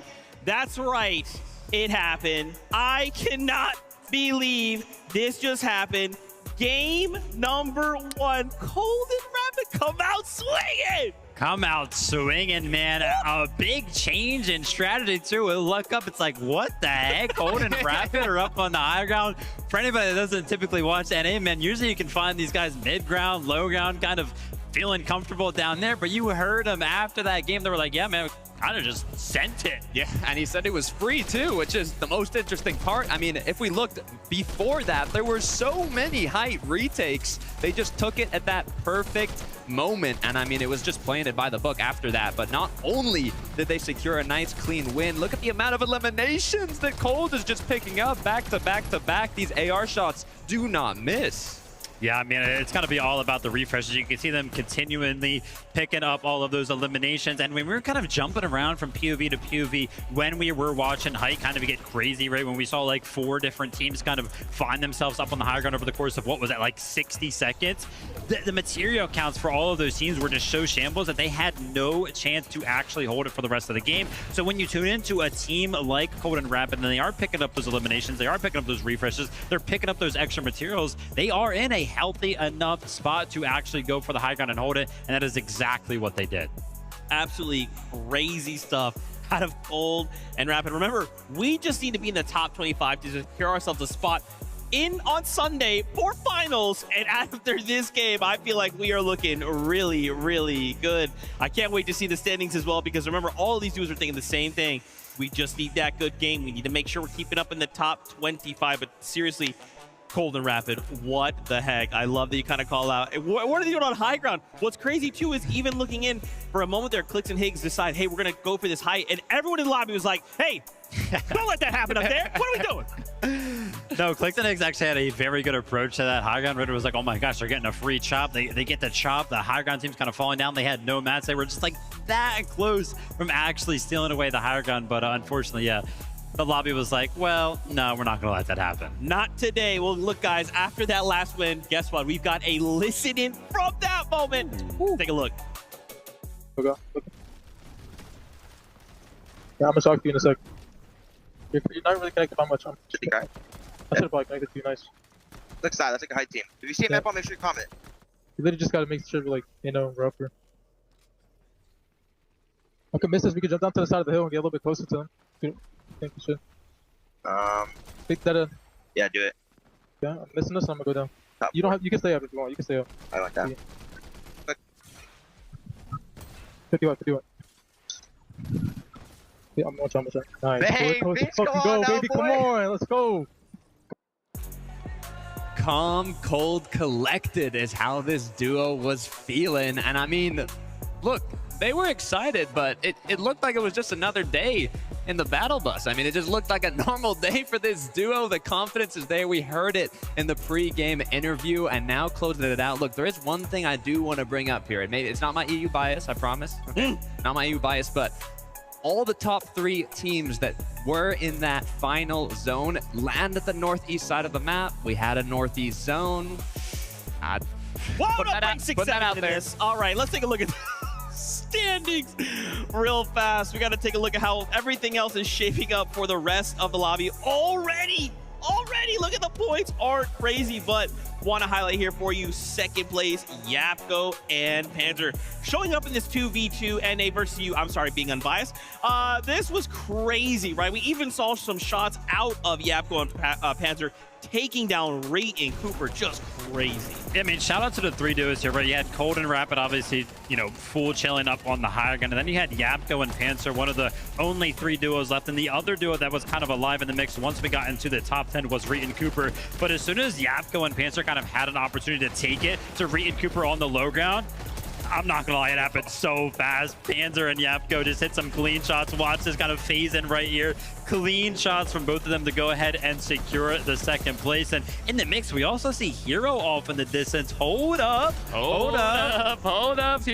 8x FNCS champs as a duo. But yeah, Yapko Panzer, they were out of match. They made the aggressive play, and it worked. I was getting a little nervous for Cold there when the initial shot from Panzer came through, but in the end, Cold Rapid did take the win. But hey, second place, kicking things off. As a reminder, it is top 25 to move on to Sunday. So all of these teams we just saw are looking incredibly strong. That's right, man. Every single interaction is going to matter, right? We only have 6 games to end in the top 25. And as you kind of called out, we saw Hero from Middle East in that moment, top 3 as a solo, mind you. In the chaoticness that is this crazily stacked lobby, Hero shows up big and clutches. Yeah, I mean, you got to be feeling good after a game like that for all of these teams that are picking up just so many points. Be curious to do some math over the course of the day to kind of get some expectations for what top 25 will actually look like. But yeah, game 1 right here, coming out of the gate swinging. It might just be the only game some of these teams really need to actually pick up enough points. Yeah, a lot of the pressure is lifted after that for these teams that got not only top 3, even top 5. I know FKS Hero, they're happy they switched to South Latte landing for this day. The question is, I mean, FKS Hero aren't contested, but for example, Cold Rapid are. So now they have kind of that freedom, that lifted pressure to play a bit more aggressive now. I will say though, Cold Rapid were kind of expected, like you said, to be contested. I don't think they were that game. They did actually take advantage of some of the contestation that's kind of going on towards Sandy. That's where they picked up some of their early elims, picked up some of that early surge that they could kind of, snowball into the end game. So keep an eye on the early game towards that way.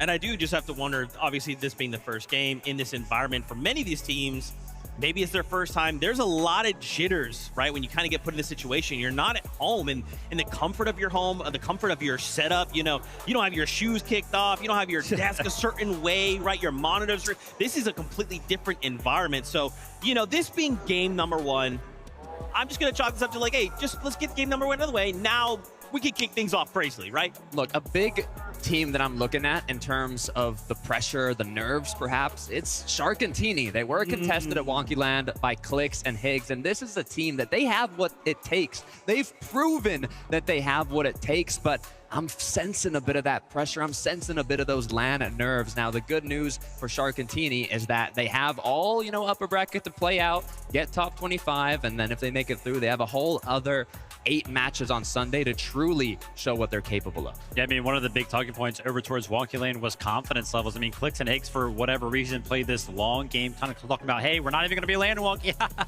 And then, boom, surprise, they're here. And now Sharkantini might be kind of caught off guard because we could see in that early game how much respect they actually gave towards the way of Clix and Higgs. Like, at one point, we were kind of looking around, it was like, wait, whoa. Are Sharkantini even land in Wonky? They did eventually land, but they took, like, such little loot that Clix and Higgs were kind of given almost the entire POI for free.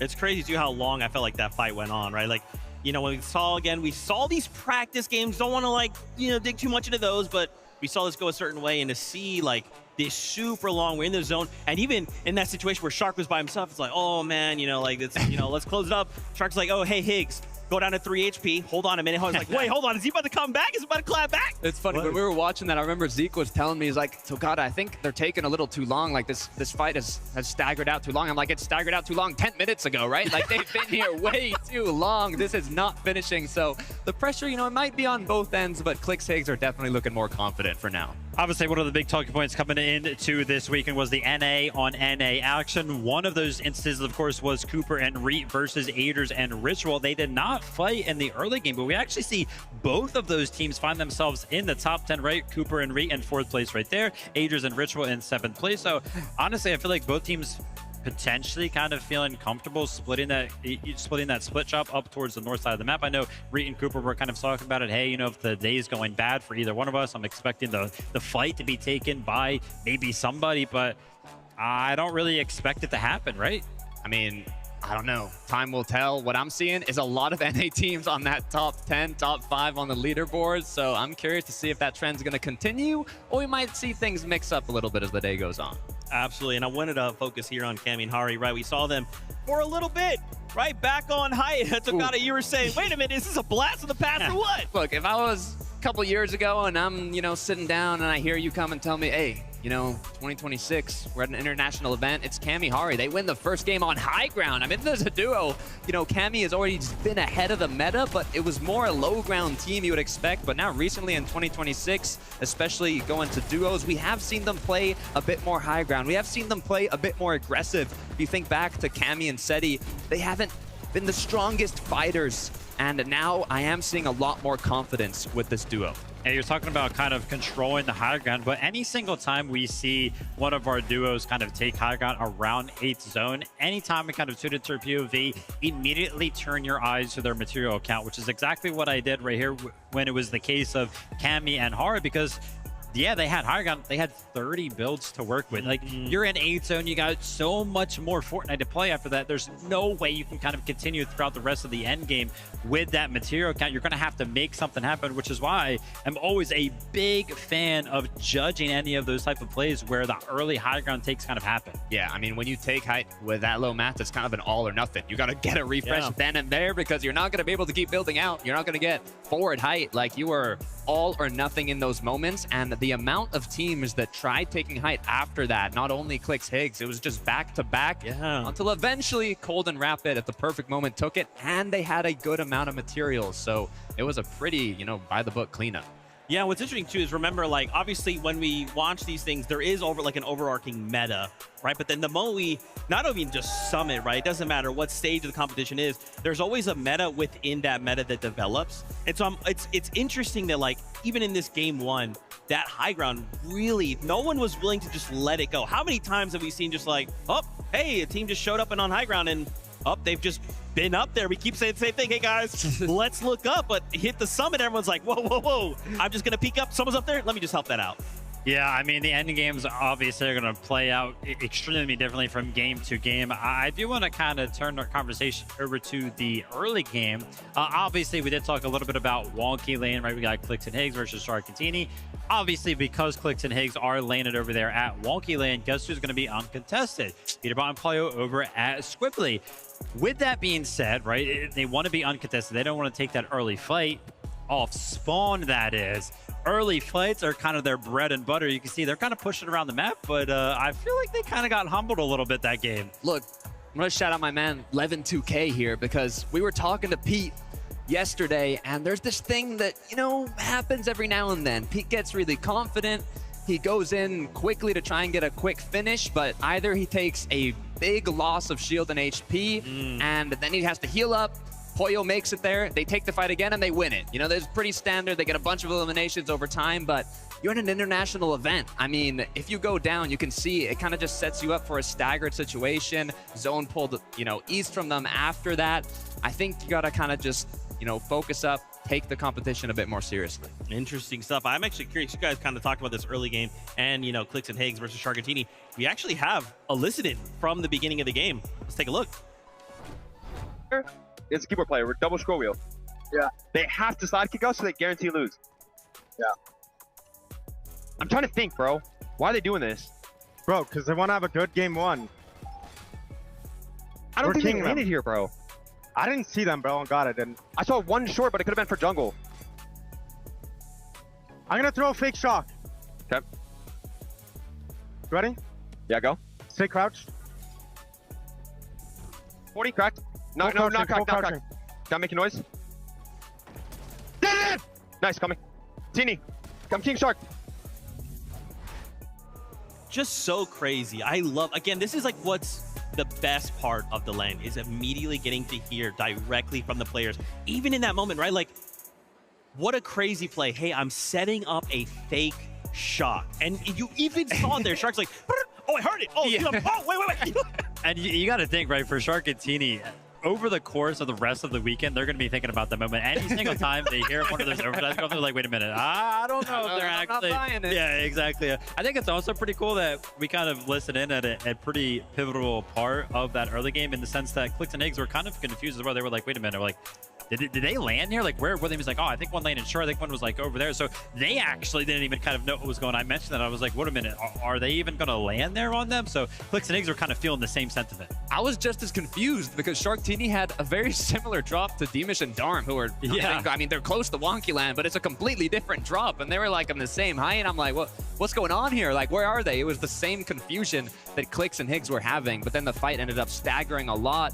But as we saw, that overdrive play, I mean, that worked incredibly well. It got them a pick. They were put in a 2v1, and Higgs did get dropped to maybe like 5-10 HP, but in the end, they won the fight, and that's truly what matters.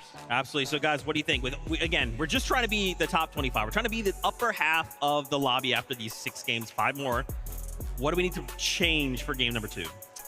I mean, for a lot of these teams, it's got to be the early game. Obviously, we've talked a lot about the teams who kind of found success during that game, but I feel like when we jumped into the game and watched for like a minute, there was like 90 players alive super fast, which means that basically 5 teams instantly went down, which is kind of to be expected because we know that there is a lot of teams that are kind of contesting each other around the map. The approach to the early game is going to be the difference for a lot of these teams. Well, it's time to see if they can make those adaptations. Again, this is game number 2. Nobody freak out. I'll do it for you. Casters, over to you.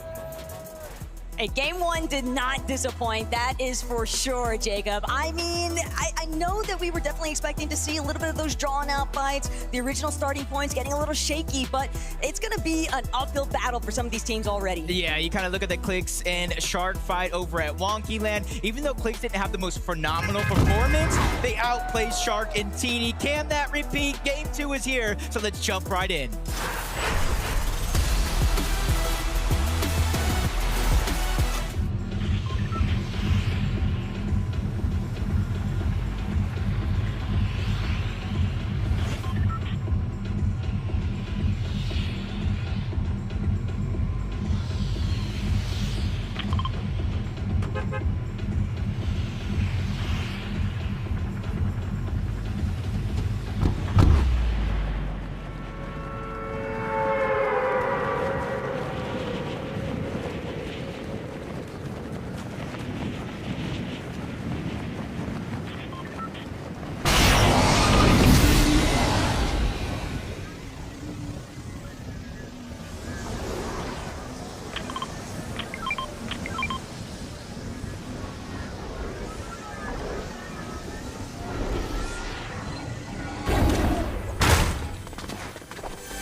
happen. Hey, better than a last-minute fill. And what else could you possibly ask for than getting those points delivered at your front door, man? But Vico, Malabuka, now looking to see if they can have possible challenge here on height. Malabuka still looking. They're going to drop, but it's momentary. They see Tyler, Matt and Cole, too many duos. A little bit too close for comfort here. Malabuka without any material. He's waiting to see if Vico can actually play catch-up, but Vico left behind. He's just got to find his own elimination here. A refresh is everything currently, and there's no one in front of him. Oh, we found old builds. This is absolutely perfect. No material left. Even with them both still alive, they reunite finally back into the same box. But this is where they need elimination. The zone is going to push some players over, not directly in their path, but give them a chance just like that. A much-needed Elim was found by Malabuka. Yapko and Panzer are still doing their thing, though. 5 eliminations already for Yapko, 6 in total for this duo, but they know there's still a team hanging out all the way in the high ground. Will they get the chance to chop? First, we're going to bring down Giannis. Next, they're going to look towards Victor B. They're seeing if they can chop out his floor, but they just barely managing to escape in the moment. Acorn and Bolts, though, just look at what they are doing to the rest of this lobby. They are forcing all of these teams underneath them to just burrow underground. Look how many builds they have, Taco, because it's going over their mountain. Yes, I said it. Acorn and Bolts, they've claimed this mountain. It pulls up towards this drop spot, and they are not letting up off the gas. This is their perfect opportunity, not only climb up that leaderboard, but potentially take first. But there's still so many waiting in the wings. You see Shark, Teeny still alive, Vico fighting for every inch in this game. He gets the down on a Darn. The siphon is needed by Vico, but the onslaught won't stop. Demus is there, trying to get revenge, but he falls as well. Vico stands tall. Vico's right at home, finding that fragger opportunity, and now playing catch up to the rest of the lobby. But Shark, he's been taken out. Yapko and Panzer are going to be the first to catch up to him. Bolt's Acorn still causing so much of a delay, though, in terms of where Yapko goes next. He's forced to drop, trying to just stay out of their line of sight, trying to see if he can huddle underneath some of these leftover builds. But Bolt's, Acorn, they're taking their sweet time. They know that there's a handful of solos underneath them, so why rush it as Vico's clearing out the lobby all by himself?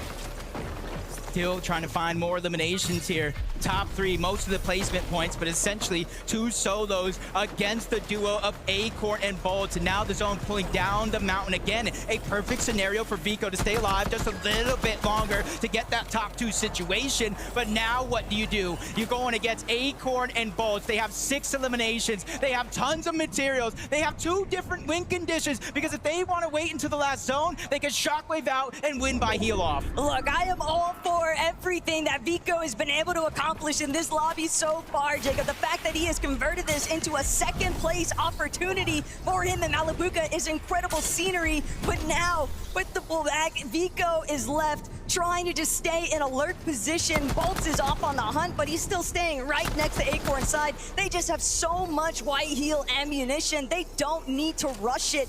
Vico only has so many more options before he completely runs out of space to work with. As Acorn Bolts, they continue to spray away at the builds. Vico doing everything in his power to try and stay alive, but I fear we are only watching the inevitable unfold here, Jacob. Vico might be able to try and shift things up, but he's going to need to pull out all the stops here, and it doesn't look like it'll be enough as Bolts finally going in for the closing shot. The elimination's good to go, and we've got a victory royale. From the backside of the mountain to the top of the summit, Acorn and Bolts have just won a game, and that's back-to-back with NA on top, and they have to be feeling out of this world, Frankie. Acorn and Bolts, the casters were saying, you must be feeling out of this world with that victory royale. Yeah, very ecstatic.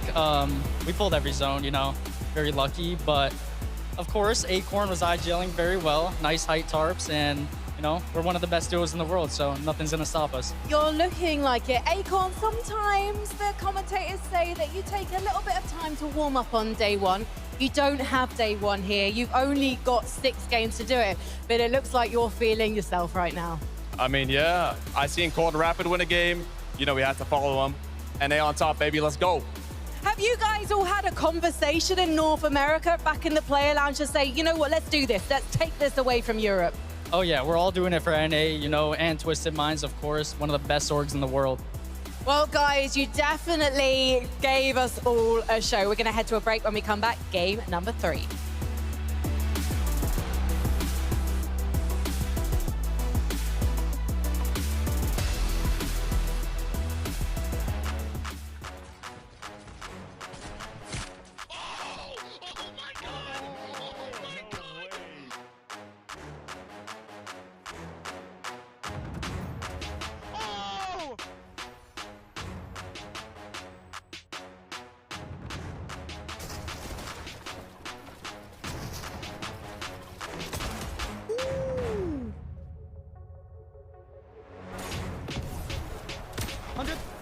I got here. I'm popping a med bit.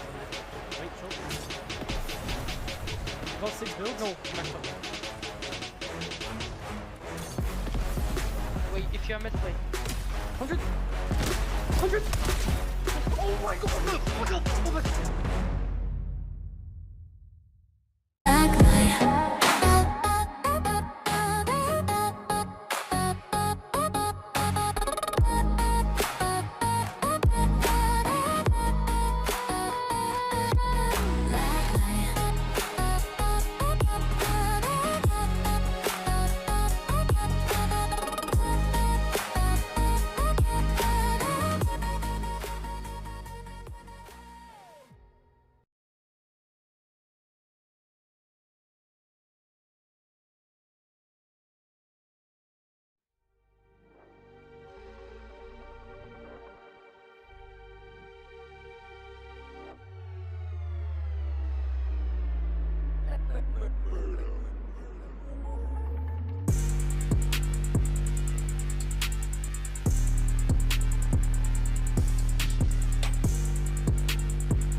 Fortnite fam, welcome back to the FNCS Summit.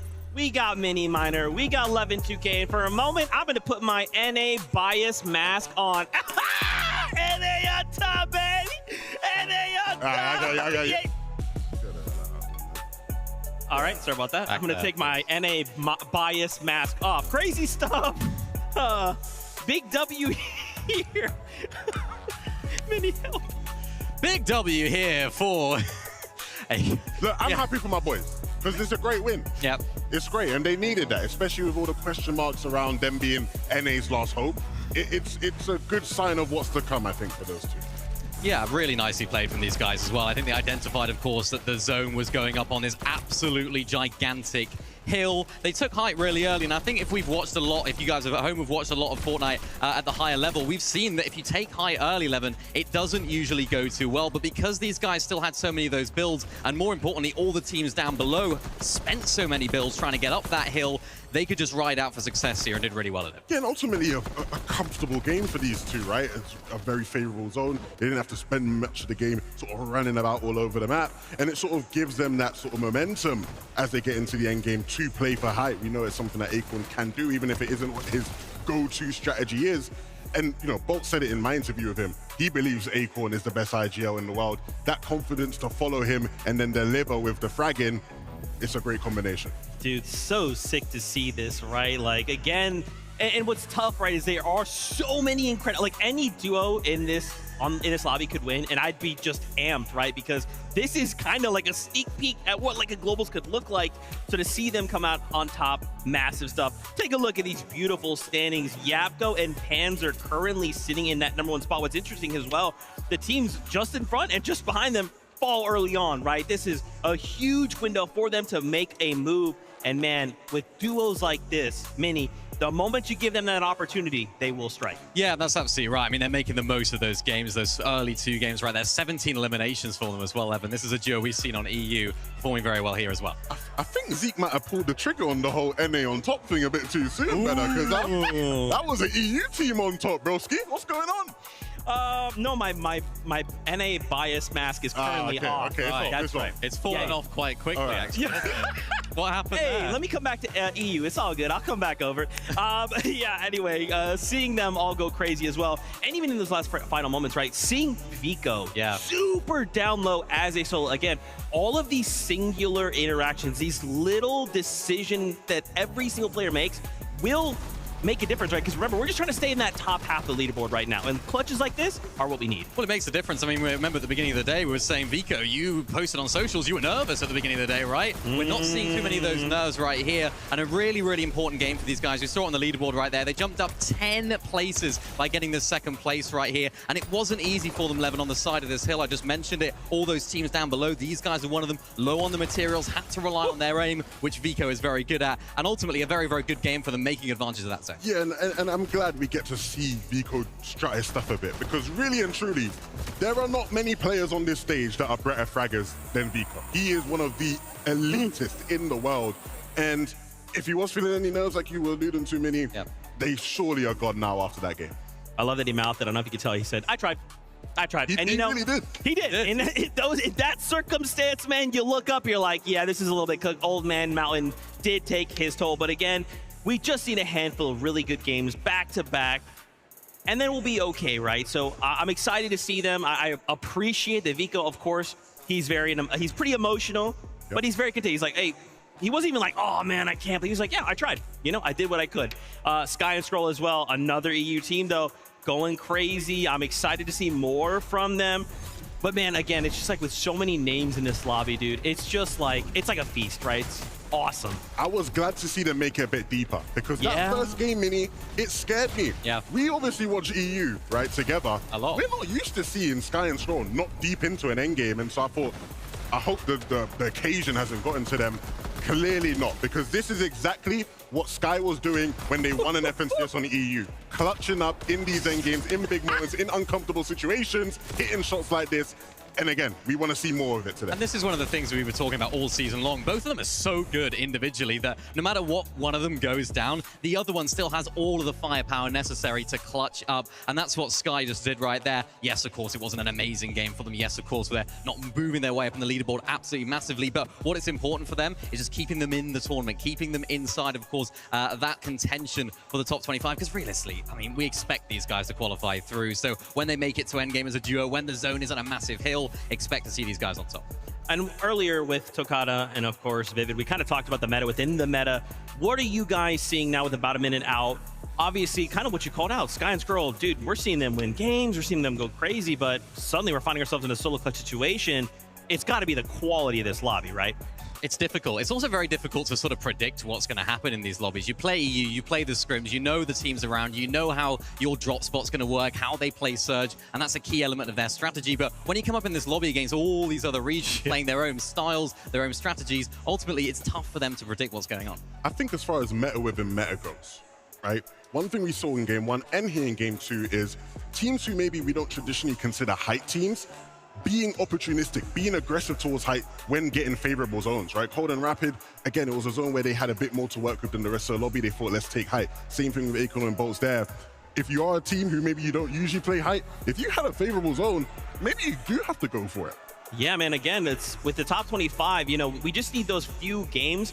I'm almost wondering, like, is there still a bit of those nerves? I know we're only 2 games in, but we're almost halfway through, right? We need that pop-off game. Well, that's the thing. You have to throw the nerves out the window now as we get on to the rest of this tournament. If you need a win, you need a big game. Height ultimately still is a very, very good way of going about that. Even if a lot of the other teams aren't playing it, it almost gives you that green light. But of course, if you're one of those teams that are outside of that top 25, so many other teams will be thinking to do the same. And that's when it becomes really messy, especially with these overdrive grenades. Anything can happen. So it's a bit tame right now, but of course, we'll see how things develop. I'll be honest. I'm looking at these guys on our screen here. Deemish, Dom. Yeah. I think I saw, shout out to my guy Spudson, I think I saw him talking about them where he was talking about all the different EU teams that people have been bigging up going into the competition, right? People are looking at Vico Malabuka, Shark and Teeny, Sky and Scroll.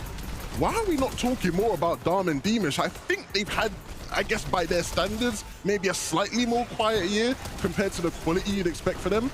But you can never count these guys out because every time people did over the course of last year, They overcame expectations, and I think there's a good chance we see them do that today. Yeah, and I was speaking to their coach Sven, and he was saying, of course, they've had a few issues. Of course, the drop spot situation this season's been really difficult. They've had to switch around. They haven't found that home. And even this weekend, they've had to switch drops as well. Of course, they're now going towards that west side of the map. And I think the key word that I use to describe these guys, particularly this season, is just adaptability. Every single time they try and change something up, they try something new. They're just such a great team together. Of course, Sven's going to be helping with that so much as well. It just seems to work for them. And that's such a valuable asset to have in this lobby in particular, because again, as I mentioned earlier, you don't know what things are going to happen. You don't know who's going to be rotating where. So if you can have that adaptability, it's going to pay dividends. I have decided to be the designated vibe assessor and vibe monitor at the LAN. You know, watching every player's vibe, figuring out who's comfortable, who's maybe a bit nervous. Every time I've seen Deemish and Dharm, they just look comfy. They don't look like a young team who has only ever played at one big LAN and maybe are still feeling a bit nervous. They just seem like ready for this occasion, and that, you know, goes a long way in these types of cups. That's interesting, Lovin, because even at the beginning of the show, when you guys had that opportunity to kind of talk with different players, there was several that were kind of like, hey, this kind of feels like home. This kind of feels like I've been here before, or I have been here this many times. Like, that is such an advantage, right? For some of these players seeing their first LAN, they're thinking, this crowd is really loud. This desk isn't my desk. I have this comfort level at home that isn't here. Yeah, I think the beauty of us being, you know, another year into VFNCS is earlier on, right? We used to be at these events and we used to go, half the lobbies never played at a LAN, right? And it's like now you sort of look at people and you're like, no, these guys have been here, right? And you do feel that comfortability. You're right. I think it goes a long way. You don't have to think about, oh, am I going to be all right? Am I going to be nervous? Like, you just know what you need to do on the stage. Look at this leaderboard. I just looked down. I took a look. Benno, Curb, up 9 places in 9th place right now. It's crazy, you know, when you start to look at the disparity of the points, crazy. You're like, oh, yeah, Panzer 172. What the heck? 10th place, 76. Even Darkos and Minori there. You know, these games will go any which way. But to see Curb and Benno, dude, you know, we just love Benno. We're Benno stands here. I don't love Benno anymore. Oh, sorry about that. He's coming for my job. All that analysis he was doing, bro. I was shaking. He's too good. When I saw him reach for that telescare, I said, I am finished. Yeah, he was like, can I draw? And I was like, oh, he wants to be a commentator. He's trying to be an analyst. You might as well have said, oh, sorry, can I take your job real quick? Instead of saying, can I draw? Because, I mean, that's what he is, though. He's a great mind in the game, right? Yeah. And I think that's absolutely crucial in terms of Curve's development as well. We've seen him just rising to the occasion time after time, and being with someone like Benno, it's going to pay dividends for him as well. Fantastic stuff, guys. I'm getting word. The next game is ready to go. So, casters, take it away. With EU on top of the leaderboard, NA winning back-to-back games, I had to invite a little friend on over to let us know what he's thinking about the action. Listen, man, I was feeling too energized after watching those first 2 games that I had to go ahead. I had to jump on with my pals right here and get into the mix and see what's going to be happening live. And this guy sees NAC succeeding. All of a sudden, he wants to keep the yap going. Vivid, how many teams are you going to big up here? But we're going to find out in Game 3. Ready to go.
overdrive grenade with a little bit of a stimmy effect on the movement, but look at Cold and Rapid.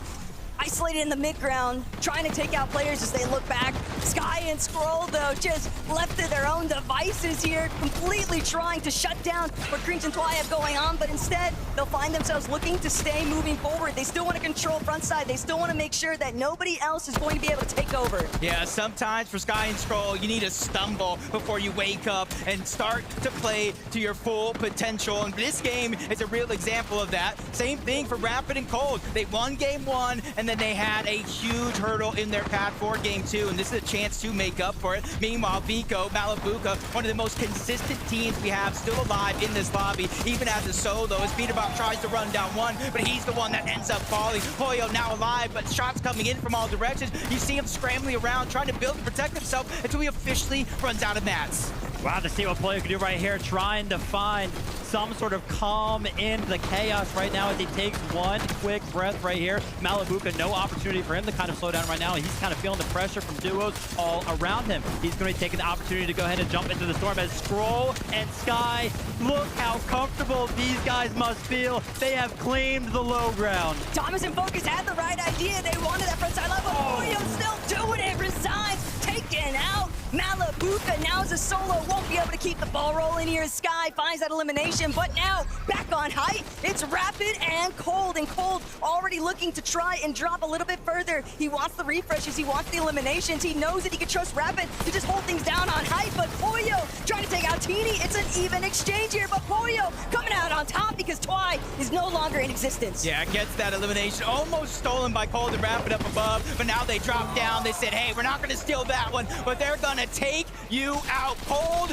and Rapid on top, on high ground right now. Winners of game 1. Sky and Scroll are EU FNCS champions, and then you have Cringe. He can play the Thorn in this entire mix. But take a look at Rapid. He's looking for opportunities to go ahead and help secure this 2v2. He's trying to pick up all the materials that he possibly can, trying to look for some angles. The overdrive grenade comes up. Sky and Scroll want to take the fight to Cold and Rapid. Scroll just does that, finds the Ethan, finds the knock on the Cold. They're going to be looking for the opposing player as well. Rapid, though, somehow, amongst all the chaos, ends up on height. And Scroll, just like that, realizes his duo's in trouble, but Scroll, he's going to take over. Rapid has been eliminated. Now the 1 versus 1. This is everything right now for Sky and Scroll to finally get their chance to strike back. Cringe from overhead. He gets the leverage. Scroll with only 2 builds remaining. Can he find the closing shot? Just needs to get that max hit off the Chaos Reloader, but sure enough, Scroll can't do it. Cringe just won it out, and that's going to be game 3 for Cringe and Twy. We had Cold and Rapid. We had Sky and Scroll. We had Cringe and the Shadows. And like thieves in the night, these guys have just stolen away game 3 at the Major 1 Summit LAN. You got to imagine at this point in time, when you're playing that long as a solo, to come out on top and actually win the game, they have to be feeling great. Cringe and Twy, can you believe you just took down Sky and Scroll? Sky and Scroll, really? It was Sky and Scroll. It was that 2v2 situation. Talk me through it. I mean, like, shit was just easy, I'm not gonna lie. Really? Was it really that easy? Because it looked quite tense for all of us watching. I mean, bro, it wasn't that easy. He had to solo clutch it. Well, you know what? British players, you know, we have to talk a big game. So talk to me about your game then. What is the plan here in Dusseldorf? I mean, you just run around, eliminate everyone, and just win every endgame you make. And it's interesting because I feel like some of the European teams have actually struggled with the zones with Net Surge. How have you been finding it? Net Surge? I mean, you just run deep and chill. That's about it. So all you got to do is just W that key? Yeah. Yeah? King the W? Yeah. So, Dusseldorf, what do we think of Quiet and Cringe? Okay, then that's 3 games done. We're going to have a short break. When we come back, we'll be assessing all the action so far.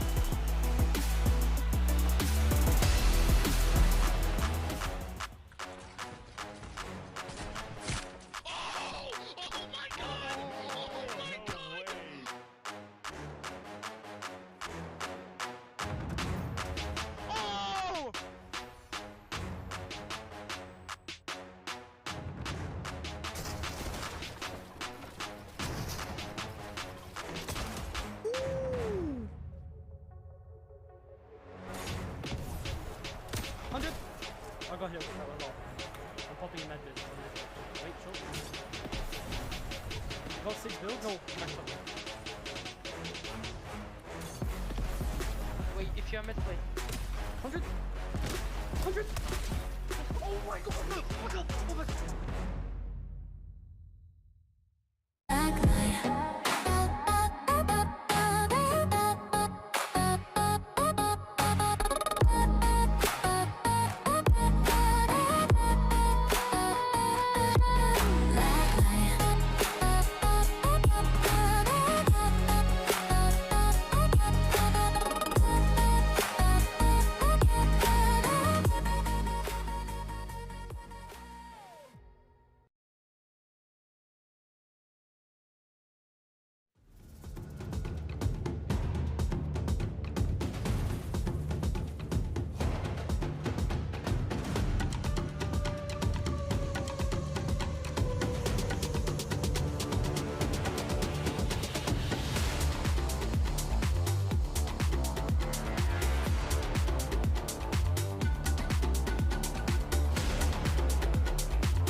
Fortnite fam, welcome back to the FNCS Summit.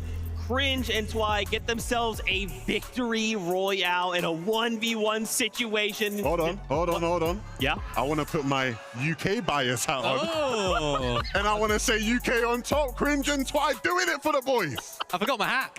I got one for you. You got another one? I got one for anyone that wants to join the bandwagon. UK fans out there, represent. Oh man, you guys can't kill me like this, all right? You gotta give me some time.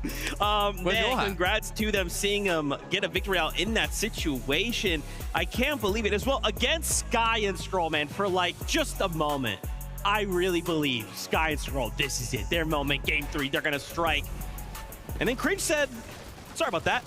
I've made my way here based on my skill, my merit, my prowess.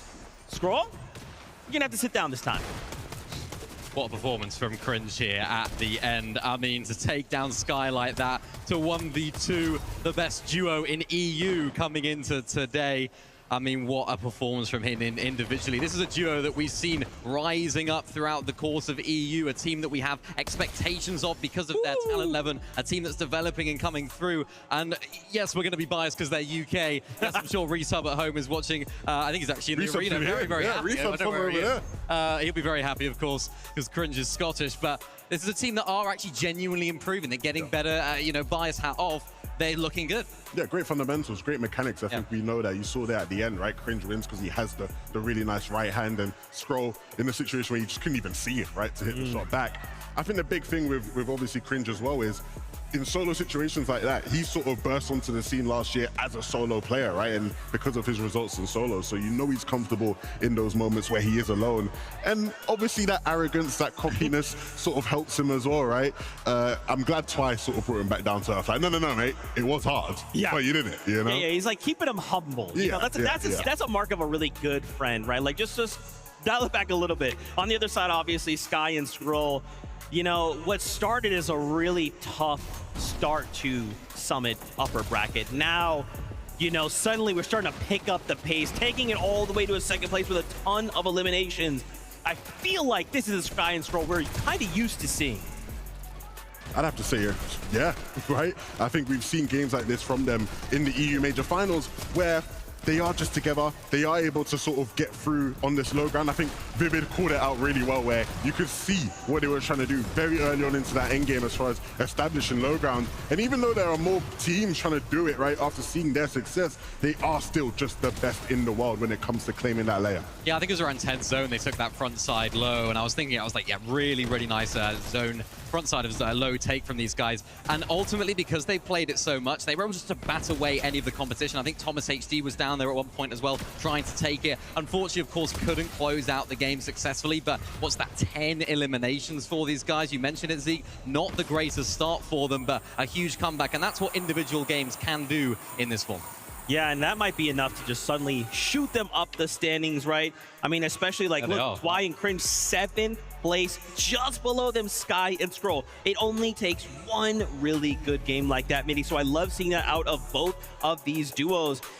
It just looks so good, right? And even all the way at the top, Yapko Panzer still firing on all cylinders, Vinny. Yeah, it's great to see. I mean, we've all known that Panzer has been a very, very exciting talent ever since he sort of burst onto the scene in trios with Mr. Savage and Mongrel. A lot of people were saying he carried them to the success in Major 1 of trios. Then he just keeping on developing, keeping on improving throughout that entire time. And now in duos, finding that teammate in Yapko that's really complementing his game style and gameplay is really paying dividends for him right now. Yeah, I think the thing with these two is they've been rather inconsistent in EU, right? If you've been following EU, they have weeks where they look like, okay, this is the real deal. These guys are going to be one of the big teams in EU. And then they have a lot of weeks where it's pretty anonymous. And I think a lot of us were wondering which version of Yapko and Panzer we're going to see on the stage today.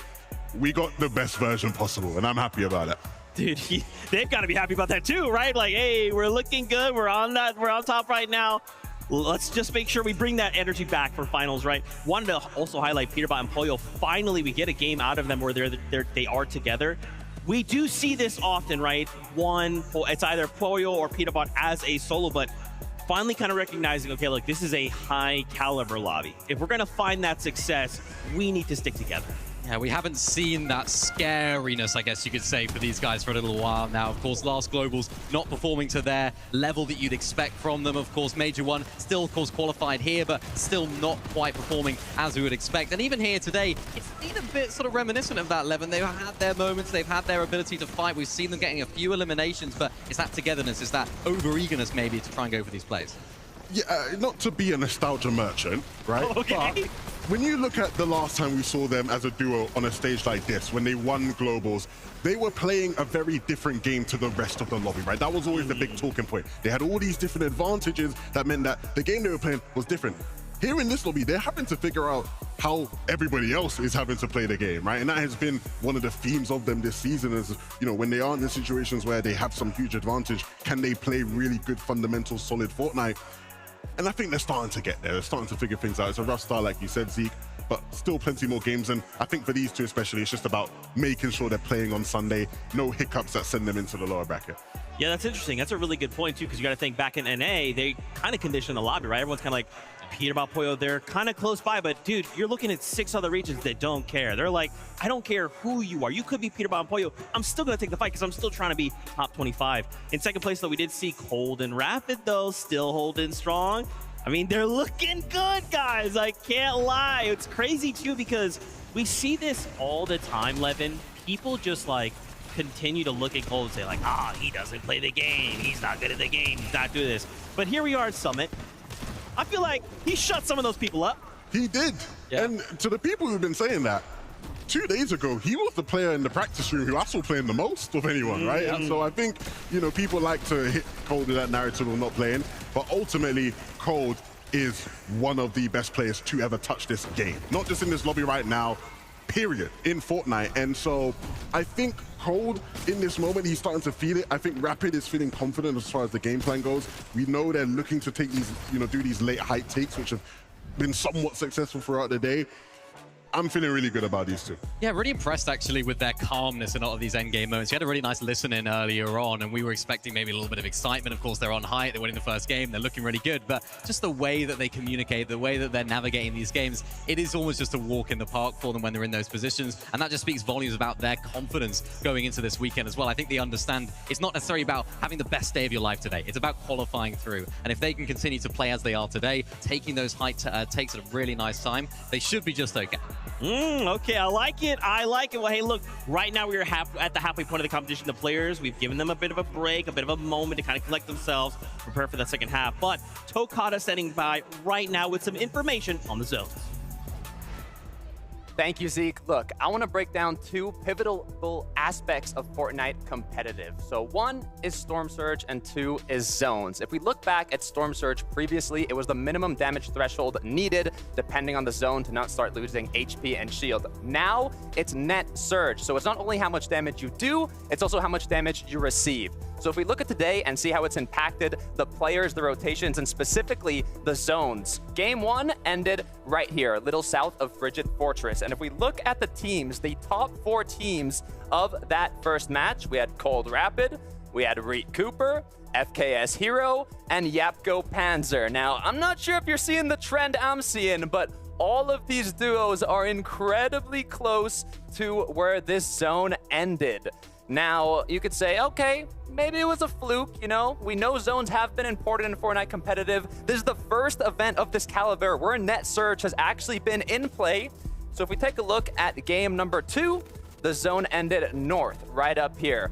Guess who won the match? It was Acorn and Bolts, and they land right inside of that zone. Second place, Vico Malabuca. They land Frigid Fortress. I don't even have to draw arrows because you can see how close these duos actually were to that final zone. And you can say, okay, I'm seeing the trend, but what about game 3? What happened there? Look, I'm not even going to break down all the teams. It ended right here. Our winners, Cringe and Volko, I know Levin was getting hype about that, land right here east of Dark Dominion. And as you can see, there is not much distance that you have to travel to get to the zone. Now, we've only seen 3 games been played out today. We have a lot more competition to look for, but if you think about it, you as the fans watching, keep an eye out for where that zone pulls in these next matches and which duos are looking the strongest, because I think we have a lot to learn. But let's head back to the desk to continue breaking things down.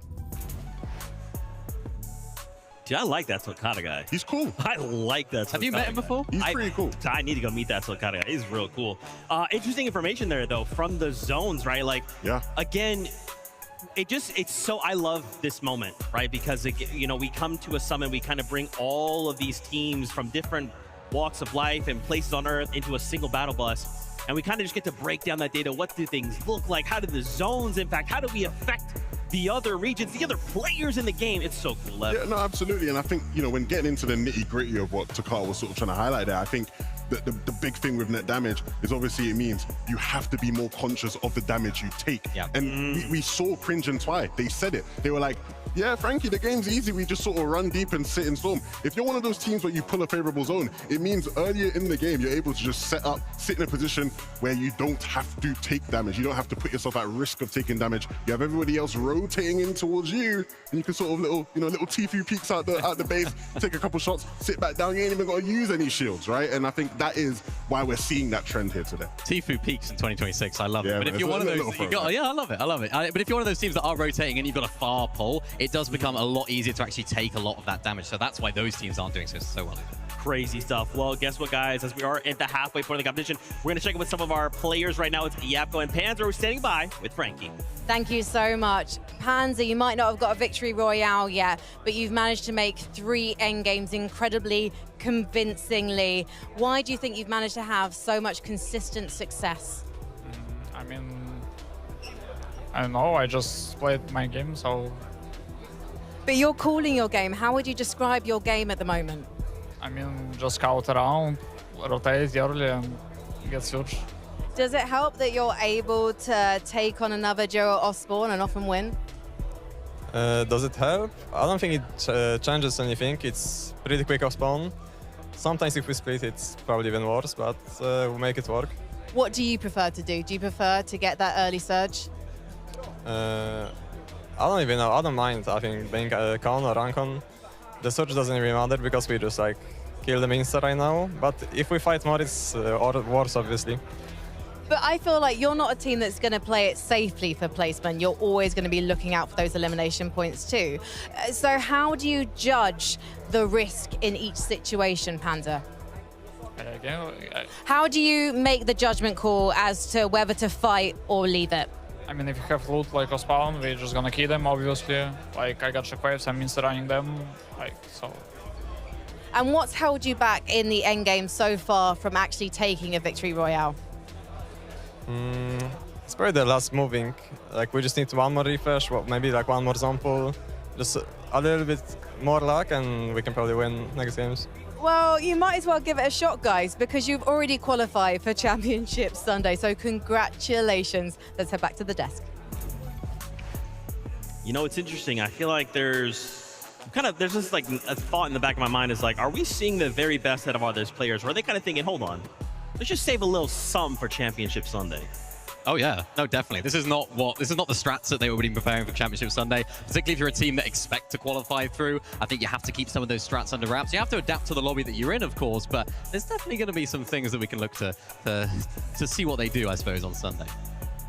The key word for today: conditioning. Right? If you secure a spot, you qualify early. How can you condition the teams around you? Make them perceive you to play a certain way. Make them expect things that are going to throw them off when you decide to change things up on the Sunday. It's all about conditioning. I like that, the kind of preamble to the game that is finals. Ooh. Now, guys, I'm getting word. We actually have a very special interview lined up. Ooh. Typical gamer. Where is that you? What's up? Oh, you're dressed up as your icon. Yeah, this is me. Now I'm still got some pins in me, but I think for the special meet and greet I'm having tonight, I'm gonna be looking like my skin, which is really cool. Dude, first off, of course, congratulations. You've got yourself that icon. How does it feel? I love the video you can put out, like, I've been waiting, and then it's happening. You're celebrating. How did you feel, though? Oh, it feels incredible to finally have an icon outfit in Fortnite after all these years. I mean, oh man, there was a lot of emotion, especially during my launch stream. I didn't expect to get hit by a wave of emotion like that, but it was all great seeing everybody come out and support. What an incredible moment. That's awesome, bro. And I love too, many people may not know, but the fact that you kind of got a little, kind of like a nod to your wife, right? I remember commentating her all the way back in like fall skirmish, bro. Talk to me a little bit about that.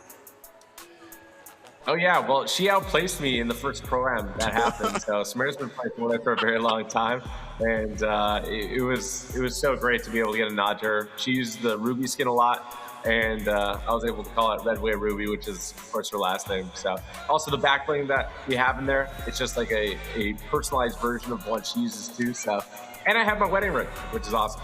Dude, I love that. Of course, how does it feel, you know, knowing, I don't know, you might have one of the coolest pickaxes we've ever seen. Yeah, I mean, it's actually crazy to see people rocking it during the tournament, and I think we'll see a lot more people rocking some typical gamer stuff on Sunday. I just have a feeling. Yeah, just not, no big deal, just a slight little feeling. Well, I mean, interesting, don't you have your own thing happening right now? Yeah, so it's a meet and greet in person. It's gonna be a live stream as well in Seattle. So if anybody's in the area, come through, and it's going to be a lot of fun. I'm really excited to meet everybody. So sick. Well, TG, thank you so much for hanging out with us for this little interview. I want to give you the floor, though. One, make sure to let fans know where they can find you, and then anything you want to say. Yeah, I mean, you guys can find me on @typicalgamer on everything. My icon outfit's in the item shop right now. Go pick it up. Code #typicalgamer, #EpicPartner. And I'm excited to see everybody at the live event in person tonight. So thank you. Thank you so much, TG. Congrats again, man. Thank you so much, Z. Have a great day. You too, bro. Man, TG, dude, it's sick, bro. It's sick. TG is such a legend. I actually have a story about TG. For the people who don't know, way back in the day, there used to be a bundle in the game, and it was called 11-2K, like a taco time bundle. And I remember there was a clip of TG. This was back when everybody wanted to see, you know, him get in the game. And he's reacting to the bundle in the store. And he goes, who's this 11-2K guy? They just give anybody bundles now.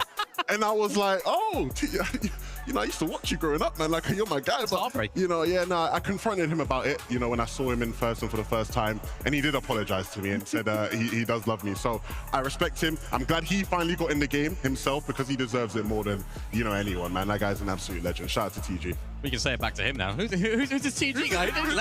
They just let anybody get icons in now, you know? He deserves it. He's been waiting a long time, and he's even a good competitive player as well. I remember him playing with Noah W Plays. It was a few seasons ago. They made like Heat semi-finals, like that sort of stage of competition.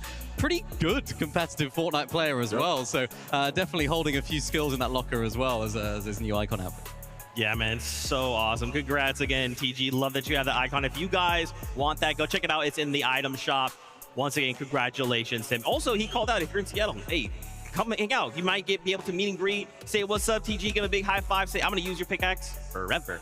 All right, guys, let's get ready though and focus back in the onto the competition.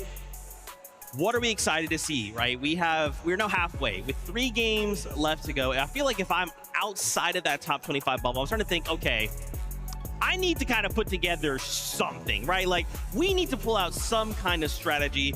And again, look at Sky and Scroll in 8th place, right? Up 30 placements off of that game. Yeah, I mean, I want to know who's outside of that top 25. I'm really curious if there's any big surprises. I think initially the first name that's jumping out to me, Aegis and Ritual. Yep. We saw them have a good start, right? I was really surprised by how good they had done after game 1, but they fell out. And that is not where you want to see them right now. I'm looking at Pixie and Swizzy as well. Of course, a team that a lot of people were looking at going into this weekend. They're a team that have sort of been improving throughout the season. They had a bit of a rough start, came into the major finals absolutely, I suppose you could say, dudded day 1. They was way down on the leaderboard. And then day 2, they came out flying. So they're a team that knows how to perform in the latter half of competitions. Can they do it now? Oh, no. Uh-oh. Clicks and Higgs, 35th. That is not where they want to be. The past 2 games, Shark and Teeny have given them that work off spawn. And it's not necessarily what we were expecting, especially after how impressive they've done in some of the practice games yesterday. But Shark and Teeny reminding Clicks and Higgs, we are top dogs in the server, off spawn, wherever you want to fight us. And if you think about it, you could almost say going into this weekend, they had 2 plans. It was either to land on Peterborough or it was to land on Shark and Teeny. If they now think, oh, let's go to plan B, it's now landing on Peterborough, right? That's not a very nice plan B to have. So do they have plan C? Do they have plan D? We'll have to wait and see about that. But I think this is the point of the tournament, Zeke, where you have to sort of categorize yourself as a team. It's like, right, are we a team that's trying to break into that top 25? If so, how do we go about doing that? If you're a team that's already in the top 25, how do we hold on to that position? Do we take as many risks? And if you're a team that's in that top 25 comfortably for Sunday, how do we then condition the rest of the lobby? Yeah, I'm not going to lie. I'm looking at this 41st to 50th. And there's too many, you know, Brazil teams, Middle Eastern teams. I want to see some of these smaller regions really sort of push their way in. One of the most exciting parts of Summit for me was, you know, the 15 qualification spots. This was the best chance, or this still is the best chance we have had in a long time to see a lot more of the teams from those regions take up some of the global championship slots. And I think it would be a shame to see them fall short here. Yeah, man, it's got to be weighing on the back of your mind, right? There is so much pressure, and you could kind of say like, all right, maybe we take it to lower bracket, but again, if you make the same mistakes, you just have that one chance, right? And then that's it. You can't even look to compete for one of these top 15 spots. So, you know, but yeah, as we remember, we can't forget Yapko and Panzer rather at the top of the leaderboard, currently leading in eliminations as well. It's very, very difficult. Take a look. Yapko at 12. Actually, just kidding. Tied with Vico. Ooh, Vico. Big Vico. Get it right. Mr. Big Vico. I think my bad. The thing we said about Vico earlier, right, is this guy is one of the best fraggers in the world. Showcasing it here on the stage.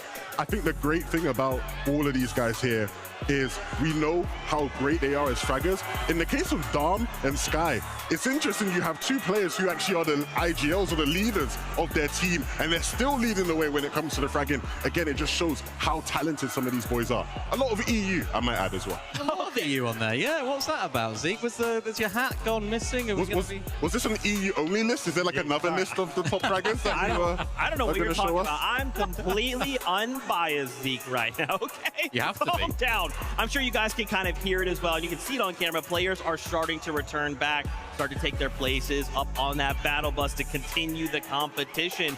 And, you know, as I'm looking at some of these faces, man, I'm seeing some of them excited, happy. Others, I can tell, they've taken this time. They've really utilized this time to try and say, hey, we have a plan. We need these 3 games now. Yeah, we saw it in the background of those interviews. They were actually VODing. They were looking at some of their VODs. They can't do it up on the stage. I think some people maybe at home don't know that. You can't sit and watch the VODs after you go out of the game. So that's going to be some vital time to not only do that, maybe talk to some of their mental coaches, some of their in-game coaches as well, even some parents, just people to help you calm down a little bit, particularly if you are a team that's lower down on that leaderboard. This section of the tournament is really where the experienced players, the players that have played on this sort of stage before, will now come good because they're able to utilize that time really effectively. Yeah, I think for a lot of these teams, you know, especially ones further down, a lot of it's going to come down to looking for opportunities within the lobby in their area, right? Is there any loot we can cut off? Is there any way we can just get an advantage on some of these teams that have been getting the upper hand on us around where we land? And yeah, you just have to pull out. All you need is one really good game for some of those teams who are just on the outside, right? And so you just got to make it happen now. Yeah, and you can't forget as well, if you're a team like Yapko and Panzer, right, who are currently sitting in first place, you're thinking to yourself, all right, well, I'm good. I've qualified. Maybe I could even look to maybe contest some of these other teams, push them down to the lower bracket. You know, that's where this situation starts to get really complex, right? That's where the mind games start to come into play. Well, I know Mini and Lev, they kind of go here. I'm doing okay. Maybe I go show up there, slow them down a little bit, right? It can make a difference. I mean, that's something that you were talking about earlier, Levin, that conditioning. Easier said than done, though, of course. I think you have to identify whether you are a team that's actually guaranteed to be qualifying through before trying anything too crazy like that. But you're right. It's something that those sort of teams, Yakko, Panzer, will have been looking at. How do we now condition the rest of the lobby so that we have a potentially easier run on Sunday? We've seen a couple teams said it before the tournament even started. There were a couple players who said, I think I saw it in the case of like Shark and Teeny, right? Shark was saying to Clicks, if we are in a qual spot and you're not, we don't care about the rest of the games. We're just making sure you don't qualify. And that becomes a very scary prospect if you are a team in a similar situation, which there are a couple teams in that spot right now. Yep.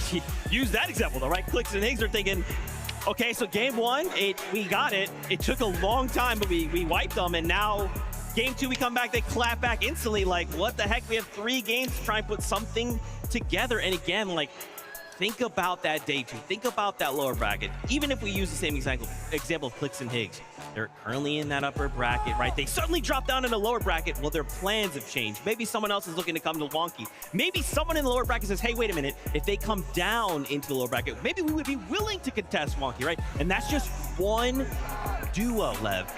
How many other duos are kind of waiting for that opportunity in the lower bracket? I think there are a few. Yeah. I think based off what we've seen, let's go back to our example of Shark and Teeny. I don't think anybody in lower bracket is looking at these guys as we might want to land on them, right? Especially after what we've seen so far. And so I think it just goes to show what you do here, even if you are in a secure spot, still does matter. Like you said, for those teams of, you know, you ward them away and say, okay, if we do qualify out of lower bracket tomorrow, stay clear of Yapko and Panzer. They are not the ones you want to fight. They are going to hurt you. That's what you want to do in this lobby right now. And remember, the players that do end up dropping down to lower bracket, it's extra scary for them. It's not just who they're contesting, who's going to be at their drop spot. It's also, you genuinely don't know what the rest of that lobby is looking like. Yeah, you know you have 25 teams that are already in that lobby, but there'll be some teams, of course, 25 of them on this stage that will also be in that lobby as well. So you just cannot plan for anything in advance for that lower bracket lobby. So you just want to make it through here. If you miss this opportunity, it's going to be such a loss. Yeah, no, for a lot of these guys, you just don't want to even put yourself in that situation, right? Shark and Teeny, look, Shark's first time on a stage like this, I think everybody was curious as to whether or not he'd crumble, you know, with the pressure on him. I've tried my best to speak to him a bunch throughout, you know, the days we've been here, and he's just adamant. Every time I speak to him, he's adamant, Levin, I'm fine. Like, it's like, everyone keeps making this a big deal, like, oh, am I gonna be nervous? I'm okay, like, I'm gonna be fine. And we know Teeny has done this many times before. I'm happy that they didn't let that first game rattle them completely. They were able to reset, switch up the tempo, and start winning. Yeah, that's kind of like the cool part about the upper bracket, right? Is like it is in a situation where like, hey, well, day one, you're gonna have day one and day two, kind of 12 games to kind of collectively, you know, see how that goes. Like, well, day one, you've got 6 games to just be in the top 25. Yeah, and to be honest, like, you don't even want to be thinking about day 2. You just need to make it happen here. Because day 2 it's the lower bracket. It don't get much easier. You got top teams in that lobby. You got guys like Ionzo and Josh waiting for you, sitting waiting for you. It's like Ionzo's like a hungry bear, right? If I told you, hey, there's a hungry bear in that forest, you want to go in that forest? You're gonna tell me no. You don't want to go there, right? And it's the same thing with lower bracket. You don't want to go there where these guys are waiting. They're hungry for an opportunity. Those were the guys who did well in the second chance. They took that chance incredibly well, and they will take it tomorrow if you aren't careful and if you slip up. And so you have to make it here in these next 3 games. Yeah, you're right. All those teams have performed when their backs are against the walls, and that's exactly what's going to be happening now tomorrow. You just don't want to be going there. You can't see it as, oh, if we don't do well today, we've always got tomorrow, because you cannot rest on that whatsoever. So for those teams that are outside, I'm really excited to see what Clix and Higgs do now. I genuinely don't know what the solution is for them, particularly now that Shark and Senior have started to come into it. They're looking really good. How are they going to affect their gameplay? Do they switch up their entire drop spot? Do they end up landing on Pizza Bot? We haven't seen those guys having an amazing performance so far today. How are they going to do contested? Is it worth wasting a game to try and contest them? It's going to be tough to say, but it's been a fantastic day of competition so far. And this is when things really start to heat up. And what's interesting too, and I love, like, this is so complex. The more you think about this whole situation, the crazier it gets, right? This is, upper bracket is a double-edged sword, right? You come in, you kind of show off maybe some of your strategies, some of your plans. But you got to be thinking in your back of your mind, well, those 25 duos are watching me day one. Yeah. So I'm already burning myself mentally trying to play and show that I can be in the top 25 day one. Oh, I missed it. Now I'm going into day 2 and everyone's looking at you going, hey, I just watched your entire day yesterday. Yeah. Those things that you might have tried to do yesterday, I've already come up with an opportunity to strike back. But then you can think of it in the other way. It's like, is it more valuable to get the experience on the stage, to play day 1, to look back at where things are going wrong? Or is it more valuable to watch what happened in day 1 and look back at those VODs? I'm very happy to see this duo looking strong, looking good. Again, close to that threshold, but no reason, if you've been watching them in EU of late over the past sort of couple months, even the past couple years, it feels like they always just sort of teeter around that line, Mini, where they're almost there, and in the last couple games, they make a final big push and qualify. And I think there's a good chance we see that happen today. Yeah, I hope so. I mean, we're looking, you know, Reason as one of the really consistent LAN performers. He's been slowly but surely improving on each one of these lands that he's qualified for. Yeah. So it's actually nice to see him in this position and hopefully doing the same on Sunday, because his trajectory has just only been going up. It's just straight improvement. Yeah. He's been at every single FNCS LAN since Invitational, and at every single one, his placement has improved and improved and improved. Is that trend going to continue, or is the Reason 1v1 money too much that now you don't even care about the competitive? I hope not. He seemed to suggest not. He seemed to suggest, you know, he's using the map to keep his skills sharp and performing at the best level. He wants to win, doesn't he? He's one of these sort of characters. He wants to win. You know, I think that's going to only make him sort of take the chains off a little bit in terms of the 1v1 map. It'll hopefully, you know, help improve as well. But no, he's gonna be really confident this weekend, especially since he's just been performing so well on that. Yeah, and you got to think too, in front of a crowd like this, home turf, like, there's even that little bit of added extra pressure, right? Again, these situations are so complex. I know sometimes you can kind of look at a situation like this, well, yeah, top 25, easy, or whatever, upper bracket, lower bracket, finals, okay, cool. But the more you just start to dissect and really dive into these little tiny details, it just very quickly gets out of control. Now, of course, like we said, this is the halfway point. 3 games left to go. Boys, if you had to give advice to these duos, outside of that bubble, what's the advice? I think stick to what you know for this next game. You don't want to try anything too crazy. But if it does come down to those final 2 games, even the final game, go for hype. The meta allows for it. Although it is messy, you could be that team that takes height and wins the game. We saw it with Sky and Scroll jumping up 30 places. For the teams that are just outside here, probably not worth it, but just try something different. Try something new, because yes, you do have day 2, but you want to get it done now. Mini says, stick to what you know. Here we go. I say, pick up your game plan, rip it out, and try something new. Let's go crazy. Let's get wild with it. You know, you only need the 2 good games. Okay, well, Levin, it's time to find out which plan they're going with, because the next game is ready for us. So, Casters, over to you. Hey, I'm right there with you, Levin. I think you gotta tear the original game plan to pieces at this stage, Vivid, because they don't have much time left to work with. It's only 3 lobbies, and the margins are very slim for error right now. I'm sticking with Mini Miner. I've said it multiple times before. I like sticking to what you know. What if it doesn't work, though? What if you're in that game 5, game 6 situation? I agree with Levin that you might have to just kind of throw it all to the wall, leave no stone unturned, and really leave no regrets behind, because at the end of the day, there's nothing to lose. The second half of the day and game 4 is ready, so let's jump right in.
down and put pressure on the rest of the lobby and even find the elimination onto Cooper.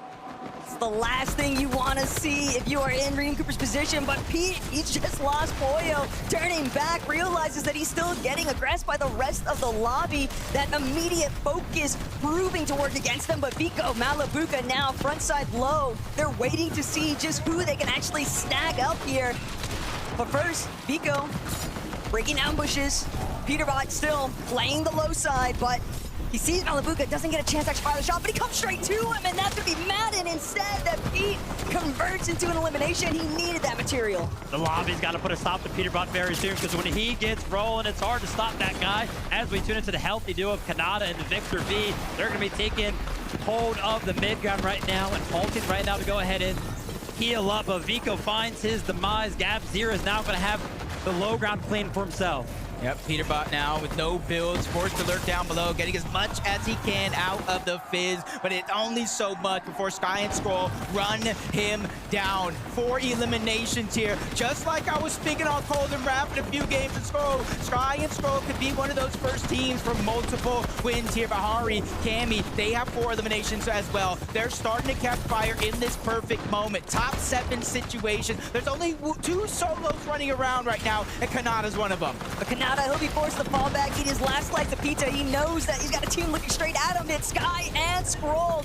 refusing to budge. They're going to force Kanata to take a different route entirely, and Hadi now left as a solo. 4 eliminations already, just trying to look down onto the teams that are underneath where he's currently situated, doing his best to crouch around, but Sayas and Scatty are still holding down height. Finally, they'll be forced to converge with the rest of the lobby here.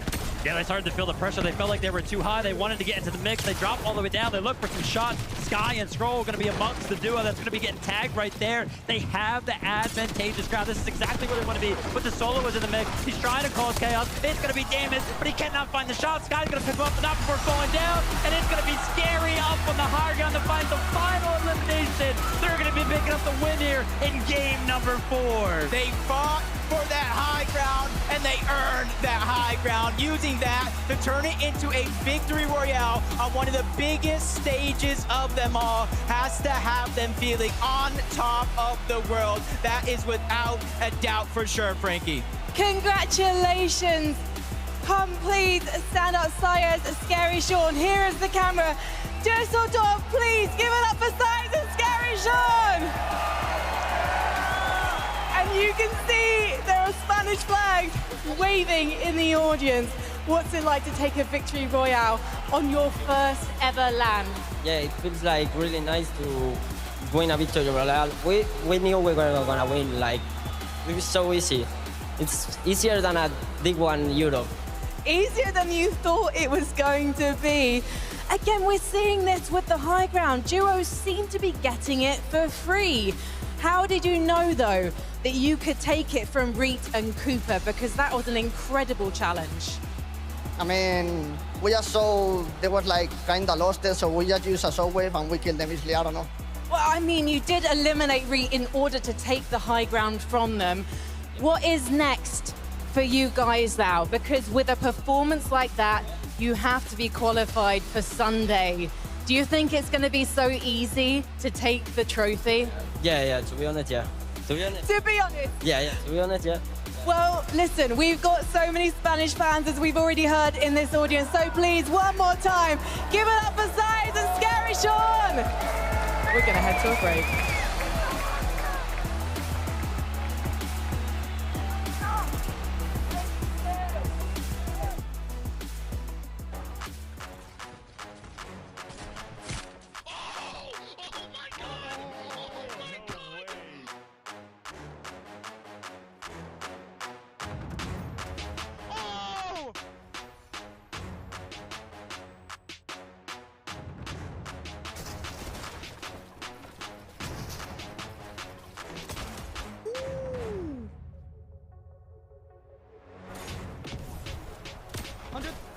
I'll go here with that one. I'm popping a med bit. Wait, chill. Got 6 builds? No, max up. Wait, if you're mid, wait. 100! 100! Oh my god! Oh my god!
Fortnite fam, welcome back to the FNCS Summit. Man, we just had a crazy game. Tokata, they did it! Scary and Syaz got a victory royale on land! You do not understand the excitement I had. Look, my knee still hurts. I was watching, shout out Zuha, coming from Spain, doing a viewing party in Spanish. Syaz Scary, the only team, both players representing Spain, win the match. I mean, we're back in EU Major 1, where they were primed up, they were teed up from height, finishing off the game. I don't even know what else happened in that match, because the only thing on my mind, I'm sounding a bit biased, but was Syaz and Scary winning, okay? Can you tell he's excited? No, I couldn't tell. Oh, yeah, not really. Really nice game from these guys, though, of course. Another great height hold from one of our teams. This is a team that a lot of people had their eyes on coming into this. Like, how are they actually going to perform? Because if you look back at Major 1 from EU, they were third after day 1. They were looking really, really good. A lot of people were like, hang on a sec. Could this be a top 3, a top 2 from these guys in the Major 1? Unfortunately for them, their day 2 wasn't quite as good. They didn't keep up that momentum, that fighting prowess that we seem to see from them in every single fight. But what they did, of course, was qualify here and show what they can do in this game. Exactly, and what I saw from this team was confidence. Back in Major 1, you said they were third place. It's not just because they were getting good placements. They were getting a ridiculous amount of eliminations alongside that. And today, in that last match, we just saw a little bit of that spark that they have, and I'm hoping they can continue forwards. But let's take a look at this leaderboard. 10th place, baby! Look it up in there, 10th place, up 21 placements. Again, this is why we continue to reinforce. It takes one good game, Tokata, one good game. Suddenly you're rising up the standings and finding yourself well into that top 25. Yeah, it is top 25 today to make it to Sunday. And then not only that, on Sunday, top 15 will be qualifying to the Global Championships as well. So there's a lot on the line from these players, but we still got to get through today. Just 4 matches have been played. And we're getting closer and closer to finish off this upper bracket. So listen, because you are Brazil biased, I'm currently EU biased. Hey, you see Vico Malabuca take over first place? I've changed sides. I've changed sides here. They've suddenly decided it's our time to strike Mini Miner. I mean, I'm not surprised, right? This is Vico and Malabuca we're talking about. Yeah, this is a team that have been very, very consistent throughout today. They're doing what we know this team can do. And this season, going into the major finals, it was a bit up and down. We weren't really sure what to expect from these guys. Then, of course, it was a third place in Major 1 finals, and we saw what we expected from 2 powerhouse names in Vico and Malabuca. And this game, Tokata, was absolutely no different. These are little lurk plays at this stage of the game. It's so difficult to pull that off. And I think it speaks volumes of their confidence at this stage of competition because, yeah, we used to speak about Vico as this sort of up-and-coming player. He is no longer like that. He's a veteran on this stage and on this land. So he's someone that's going to be brimming with confidence, and you can see it in their gameplay. And what I want to bring up as well is not only did they perform incredibly well, but that was a Battle Boulevard zone. They dropped north of the map at Frigid Fortress. They went all the way down south. We talked about net surge. We talked about zones, rotates, and how it was looking to kick things off today. But after this 4th match, not only did they get a zone on the opposite side of the map, they still managed to rack up a very good amount of points. Was Vico singing there? I think he was. Was he singing? I think he was. You know what's interesting? Remember, I don't know if you guys saw, at one point Levin was saying, hey, I'm like a vibe checker. I feel like Brian, he's like, I don't know why, but I feel like Vico Malabuca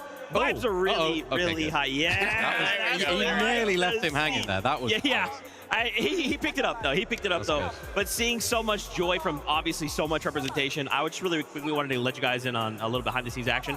When we saw Scary and Syaz on the high ground, at one point, I was like, yo, Tokata, are you seeing this? They're on the high ground. He said, no way! And then ran out of the room. And I was like, wait, where's he going? I come out here. He is jumping for joy. They've won. They're having a great time. Waving the flag. I love it. Now, why don't we go ahead, though, focus back into the competition. Let's take a look at the standings, because remember, we only have 2 games left to go. We need to try and end in the top 25 to move straight through to Sunday's finals, or we drop into the lower bracket tomorrow. Hoyo, Peterbot. You know, we've kind of, currently in 12th place, we've kind of had a little bit of a mixed bag here. If I could be so bold, and I want to get your guys' thought on this. Right now, it does feel like Peterbot's kind of maybe a little bit bored with the competition. Kind of just like, well, you know, I just have to hit top 25. I'm not super worried about it. But it feels like he's conserving a lot of that, like, Peterbot factor for finals. Oh, that's exactly right. And what I noticed about when I was watching these guys was they had 0 eliminations going into that sort of 6th zone. They've really turned down a lot of that mid-game aggression that we typically associate with a duo of this quality. They're like, right, okay, we're going to have to turn things up now and just make sure we can actually make these end games. They actually found themselves in a really nice position in that 6th zone as well. It actually pulled towards them so they could save a lot of those materials on those later rotates and a lot of those heals that we've been seeing them using. So that game played out really favorably for them. They are not home and dry yet, though, to Carter. They've still got a lot to do. Yeah, I mean, the thing is, the last duo competition of this caliber was the 2024 Global Championships. And guess who won? It was Peterbot and Pollo. Not only that, they got second, first in the majors. Now, we see them here in top 12. You look at the number, it's not a bad placement. Well inside qualifying range, looks good. But then you look at the names, Peterbot and Pollo, you're like, hold on. They need to be in that #1 spot. They need to be at the top. However, look, this is the upper bracket.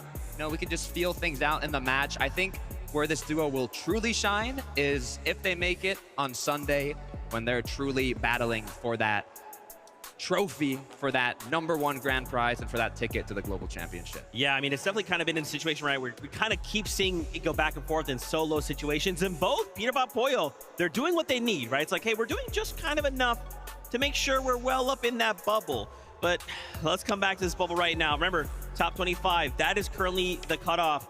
Look at 26, friends, Pixie and Swizzy. Wow. We finally saw them here later on in the end game, and that's what we need to see. Now, of course, we are still outside that bubble, but this is global champion Swizzy. He cannot drop to the lower bracket, Mini Miner. I refuse. Remember, this is global champion Swizzy and second place at Global's Pixie. So it's like, you know, when we come into this, it's like these guys, they have a spot on that stage reserved for them. They deserve to be on this very large stage. And yeah, again, it hasn't been the greatest day for them. I think, you know, circumstances, Swizzy only arriving today, I think it was. It's just difficult for them to get that going. But I think what we can expect from these guys is to turn it on when it matters most. And for this weekend as a whole, if they make it to the grand finals, that's when they're going to turn it on. And if we're looking at today only to Carter, these last 2 games, this is when they need to turn it on. And this is one of the best teams at doing that. Yeah, I don't know. I'm just thinking about it. I mean, Swizzy's the only one left of his global championship trio. You mentioned yourself, his duo second place. Now, you know, it's upper bracket. We're not playing for the prize money yet, but seeing them in 26, I don't know, maybe it's the jet lag. I don't even know what it is, but I want to see a bit of a spark from this duo here in these last 2 matches. Yeah, of course. It's no secret, right? Swizzy having some delays before arriving here. Don't want to get too crazy up into it, but he's here now. Yeah. And that's the only thing that matters, right? Now we are in a situation where we have to try and make these last 2 games count. And you know, friends, it's not even just them, right? Think about all these other duos that are currently outside of that top 25. I talked about it a little bit right before last game, but you got to think those 25 duos in the lower bracket, they're looking, they're waiting, they are hungry. They say, yes, drop back down into the lower bracket with us. I've been watching your strategy. Oh, you think you're safe? I have nothing to lose. You sure do, though. Yeah, it's going to be really interesting because you're going to have teams that are looking at teams maybe that aren't performing well off spawn, maybe a drop spot that teams are actually thinking, oh, actually, there's a bit of an area that I can exploit right there. And I'm thinking about Peterbot and Pollo. They need to make it through. And even if they don't have a great day today, even if they do make it through, they haven't had the greatest performance, teams like Mr. Savage looking at that and thinking maybe it's time. Man, I'm getting nervous. I'm sorry it always happens. I stress for all of you so that you don't have to stress, but I'm getting word. Game number 5 is ready. So casters, take it away. You know, I thought it would be unfair just to have Vivid on the broadcast. I had to bring my best friend Levin up with me as well. It's good to be on the stage here with my besties. Fun with friends. Look, we have some serious Fortnite games still coming your way. And yeah, I did get a bit jealous of Vivid, so I thought I'd jump on the mic as well. I mean, it's only fair that they put you with 2 of the tallest people in the building after all, Levin. So I'm excited to get into the action with you because today has not disappointed in the slightest. But games 5 and 6 right on the horizon. Let's hop in 5 already.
number one in these situations for a reason. And that really puts the pressure now on Pablo and Chino, who sat in 22nd. They will have to make game 6 count. Came up against one of the best duos in this lobby, the worst duo they possibly could have been fighting. And that just complicates things all the more.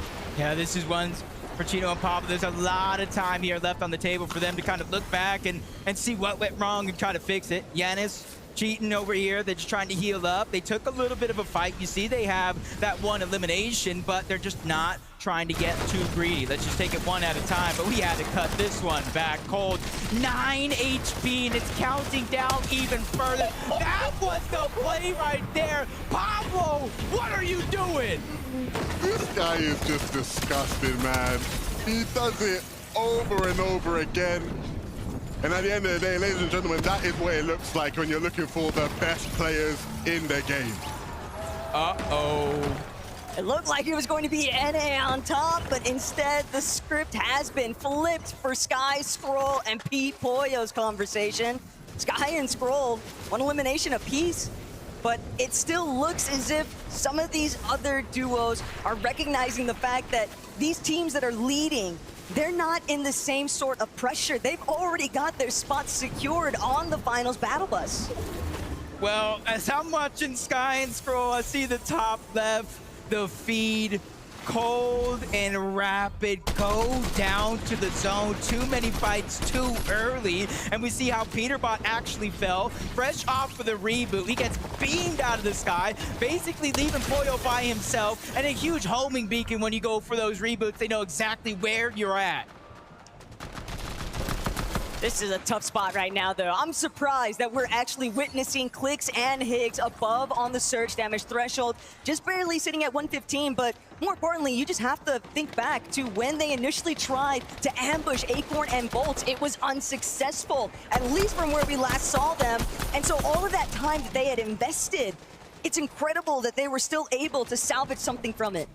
Yeah, this looks like the makings of a successful games for Clix and Higgs.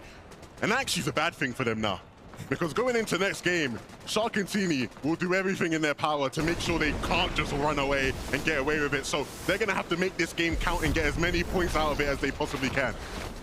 Unless they have some sort of plan B up their sleeve. As Sky and Scroll realizing, hey, there might be somebody down in that box. You see it goes from a 2-tick zone to a 5-tick. He immediately looks on over, gets the siphon, and look, he's going to replenish all those materials, get some extra HP to make this journey outside of the zone that much easier. They're just clearly so relaxed now. They know that they don't have the same sort of struggles that so many of the other dudes are still trying to take over with. So Sky, Scroll, they'll look to continue strolling on by. Some pot shots towards Grimz and Twy aren't going to net just yet. I mean, if I took down Peterbot and Pollo, I'd be feeling pretty confident too. That is exactly what these guys do, and it's what they'll continue to do for the rest of this game. We've seen games like this from them in EU as well, where they're sitting in a comfortable position. They know they're qualified. They know they've had success on the day overall. And so they just let loose, kick back a bit, and have fun. We've seen this zone before over towards the north side of the map. And the last time we've seen it was Acorn and Bolts able to utilize their drop spot and turn it into a victory royale. As you can kind of hear the crowd going wild. Noah Riley, Rizon, 233 above the damage threshold. And they're relatively positioned well when it comes to the actual zone.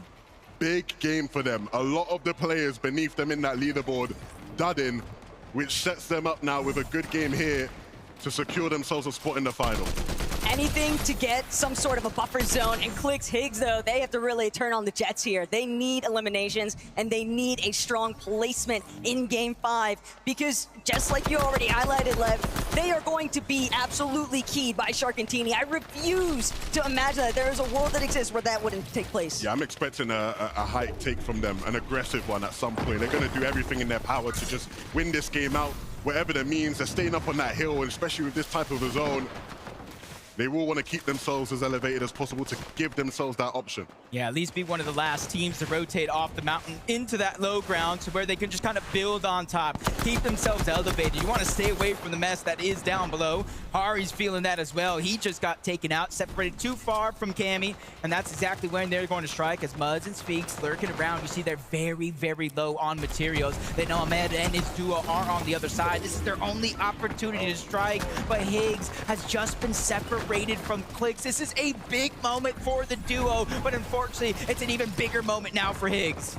It's an even bigger statement from the rest of the lobby, though. Everyone is trying to claw their way through into this next zone, but the north side of the map is just so unforgiving. The constant shifts in elevation, the moment that you think that you've escaped the majority of the congestion, and then you find yourself just caught in the middle of it. That was what just took place, but for Sky and Scroll, completely different scenes here. They are just letting shots fly alongside Malabuka and Vico. Two teams positioned so well underneath all of this pressure.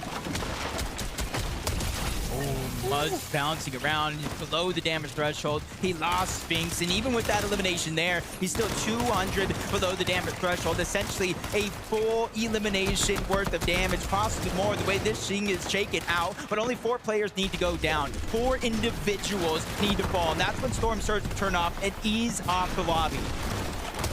Reason, right-hand peaks. That's where all that practice goes. And we've seen him in that situation many a time, and he doesn't miss often, and he won't miss now. This is really setting up now to be the tournament-defining game for this duo.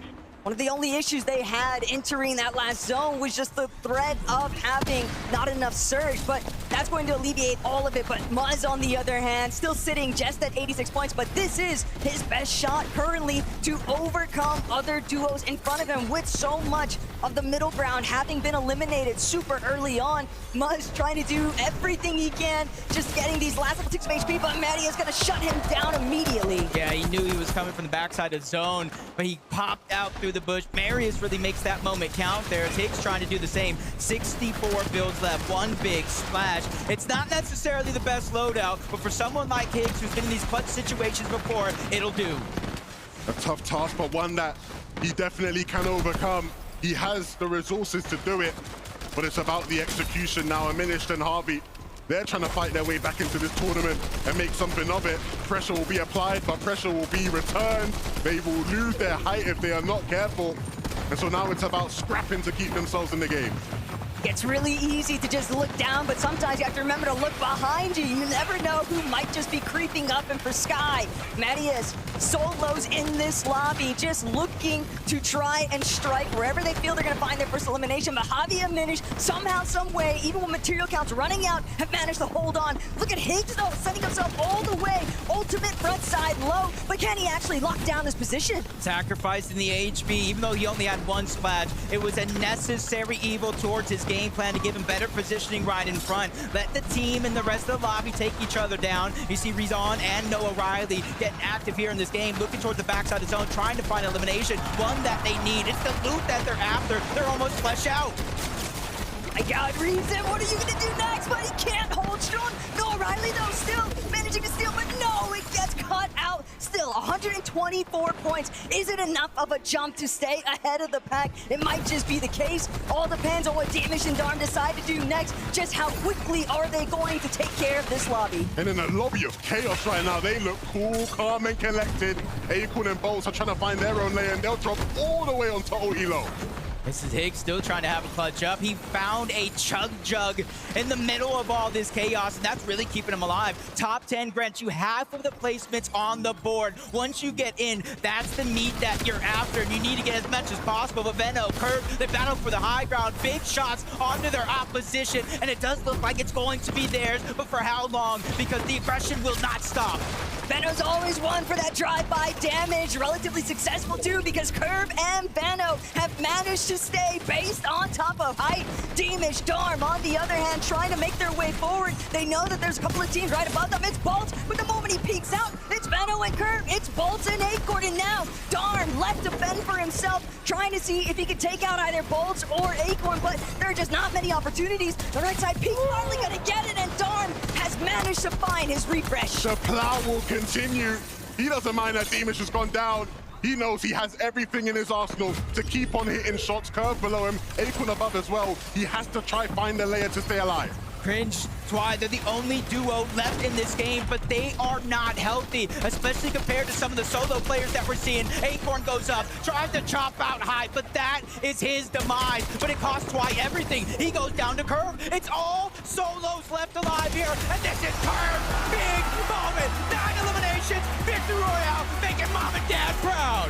The NA Central champions are here, and they remind all of us that we cannot forget about them.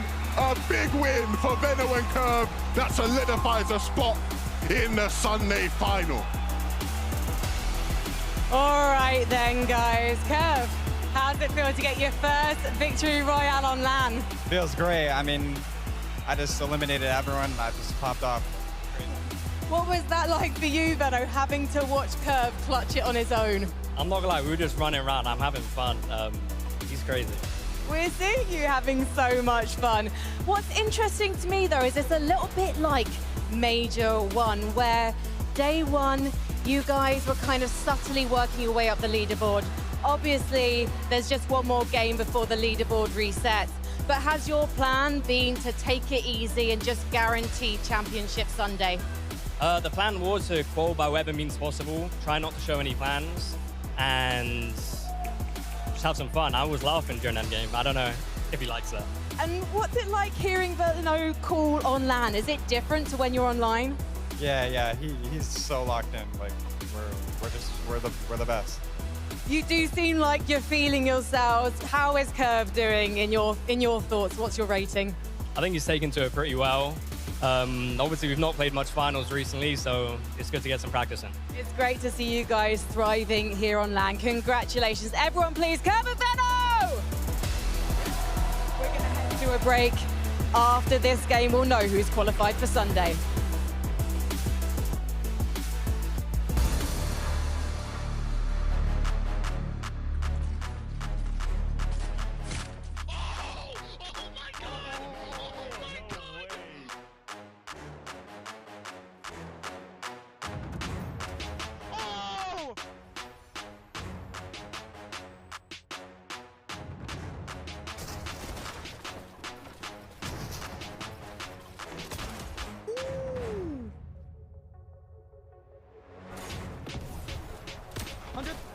I got hit with that one off.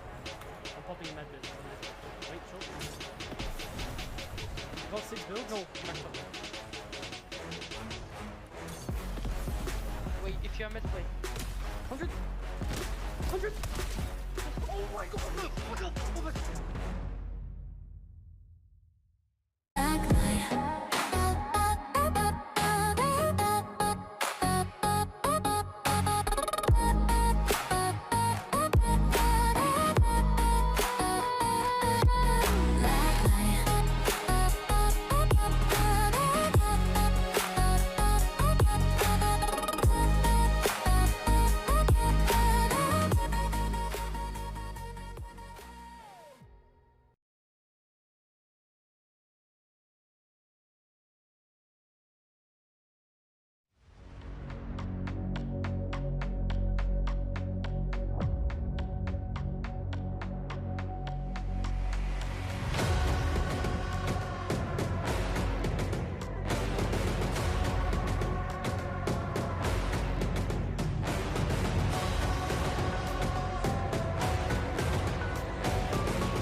Fortnite fam, welcome back to the FNCS Summit.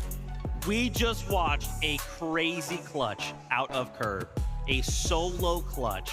And I promise you, this arena was loud, but Papa and Mama Curve were probably being like, yo, that's our kid. That's so crazy. You got to be so happy for Curve in this situation to pick up a solo clutch BR on land.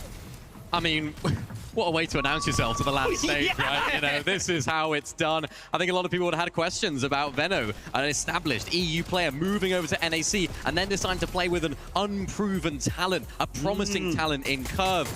A controller player at that as well. People have been like, maybe this isn't the right move for him, but I mean, we all knew he was capable of it. It was just about showing it. And the nerve that he has to do that on this stage, first ever LAN, playing with Veno as a solo to Carter, that is unbelievable. Absolutely. I mean, I was thinking some of the concerns maybe going in with Veno IGLing, Curve, you know, very aggressive controller player, and thinking, okay, just try not to take too much damage, try not to overstep. Doesn't even matter. Just back-to-back elimination, solo clutch the VR. I mean, what else do you need? I love, too, that moment. You can literally see it on Veno's face. He's like, dude, you actually did it. Like, let's go. Like, you know, you got to think with someone like Veno, the caliber of player, the first player to have an NA and an EU FNCS title, to pick up this kid and think, okay, let's see what he's got. Dude, he's just like Papa Curve. He's just as proud. Yeah, he really is. And he's a player that we've got the pleasure of seeing his development as a player throughout the last few years of him being in comp. You know, when he was first coming onto the scene, all the way back sort of Chapter 3 when he won with Aqua, he was that sort of raw talent. He was almost the Curve of today. And it's really nice to see him sort of mature as this sort of IGL, older head in the scene right now. Great to see him on the telestrator earlier on as well, breaking down some strats. And that's what he brings to this team. He brings that calmness. He brings that confidence. Even when he went down there in that game, he was actually smiling. He was like, oh, I've gone down. Great, because I've got Curve on my side. That's someone that trusts their duo. When you see them smiling after they get eliminated in top 5, you shouldn't be smiling when you get eliminated in top 5, but Veno knew that Curve had what it takes. This is just the start for a player like Curve. I mean, proving yourself already at an international competition of this caliber. We're just day 1. We have 3 days of competition. Sunday's coming soon. They're in 4th place right now. I mean, we're going to see them on Sunday, and I'm excited to see how they perform. You said statement, right? Going into finals, people are thinking, well, I might have been kind of looking at Curve or Veno around and thinking, oh, man, how am I going to deal with that? Now everyone's thinking, okay, it is absolutely Veno and Curve. We have to take that fight too. I want to take a look at the standings. Let's go over this, right? We've got a single game left to go before we wrap up the upper bracket. Darm Dimash, they take over first place. Look at this. I am so happy to see them, you know, really thriving in this environment, man. Again, you mentioned statement, Mini Miner. That's what they're sending, right? Yeah, absolutely. I mean, I mentioned it earlier on. Last minute drop spot changed. Of course, working with Coach Sven, they would have had a lot of strats coming into this as well, even not showing all of them as well, of course, in this upper bracket right here. But this is a team that we all are excited about, particularly coming from EU. They were always sort of the new Polish greats that a lot of people were talking about. You know, you talk about Kamisetti, the new wave, the new blood in Poland, and they have so many fans, and you can see why. The way that they play, they were that sort of mid to low ground team when they were playing in trios, and even in this end game, they're playing it as a duo as well, playing that lower ground, which is great to see, and a team that we can definitely look out for on Sunday as a potential. Yeah, I mean, you're talking about new Polish duo. Don't quote me on this, but I think in 2024, they had like 40K earned as a duo. Then 25, they had over 200K earned as a duo. I mean, this team rose to fame so quickly, and now once again proving themselves on an international stage. It shows that they can do it online, they can do it in person, and they're here to fight for that trophy. Oh, man, Takada, but you remind me, right? Of course, this trophy's awesome. There's a lot of players doing well, but there's still players that need to make it on that bubble. And immediately my mind goes to Muzz and Sphinx, 26th place. We actually saw a really awesome Muzz solo clutch in that last game. That's why they've moved up those 2 placements. But boys, this is it. We've got 1 game left to go. We must find ourselves in the top 25, or we have to go back down the lower bracket, fight through 6 more games with 25 new duos. It's going to be crazy. I mean, I'm looking at clicks there as well. Higgs, shout out to him. solo clutch. That could be the clutch that keeps them in contention here. They still have one more game to go. If they drop down to the lower bracket, that wonky land looking like it's going to be contested as well by Kings, so things might be interesting there, but they want to make it happen here and now. Even players like Chino and Pablo, we saw them on the previous page. These are some competitors that in predictions, they were saying they were going to get top 3. They could even win the competition, and now they're outside of qualifying range on Uppers day 1. I mean, as a reminder, all the players here that do get bottom 25 are going to play again tomorrow alongside the other 25 duos that are just licking their lips waiting to see which drop spots are going to get claimed after today so they can start preparing, they can start putting in the work. But for all the players that are here right now, they have one more match, one more opportunity to solidify a place in the finals on Sunday. And you know this is where the pressure starts getting felt. Dude, I feel it, right? I'm starting to stress for some of these players. You know, we've got one game, but look, it's okay. We've seen one game be the difference maker, right? Everything's okay. We've got this moment right now. Yeah, and that can sort of create some pressure, of course, so much pressure for a lot of our teams. It all depends on, do you crumble under that pressure? Do you thrive under that pressure? You'd like to believe in yourself, if you're a player up there, that you do thrive under that pressure and that you fancy yourself in this final game. But this is really where legends are sort of beginning to be formed, because if you don't make it through today, it's going to be really difficult to make it through tomorrow. Yeah, I mean, I'm already feeling it. You can hear the silence. The silence is loud for these players behind me right now. They're loading in, they're locking in, and they're getting ready for these final moments, whether it's a contested team that's going to battle it out quickly off spawn, or one that hasn't been contested throughout the day, but they just haven't found that success yet. It all comes down to this. Oh man, stress levels are through the roof right now. It always happens like this, doesn't it? It always comes down to that final game in Fortnite. Fortnite does what Fortnite does, but again, this is it. This is that moment for these players. They have a single game to put all the pieces on the table and shift everything in their favor, right?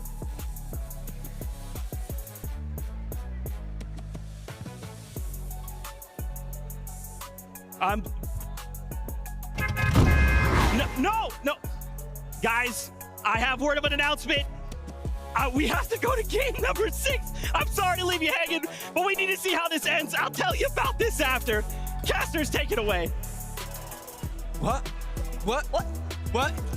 do you guys know that we don't? Levin, what are they hiding? I know it's you. I don't know anything, guys. Can we get the game done so we can get to the announcement? I mean, I want to know what he had to say. All right, look, we know exactly what these players are hoping for, but it's time. Game 6, because we need to figure out what Zeke's going to say after.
and he gets taken down by Controller. Clix and Higgs will officially play in the lower bracket tomorrow.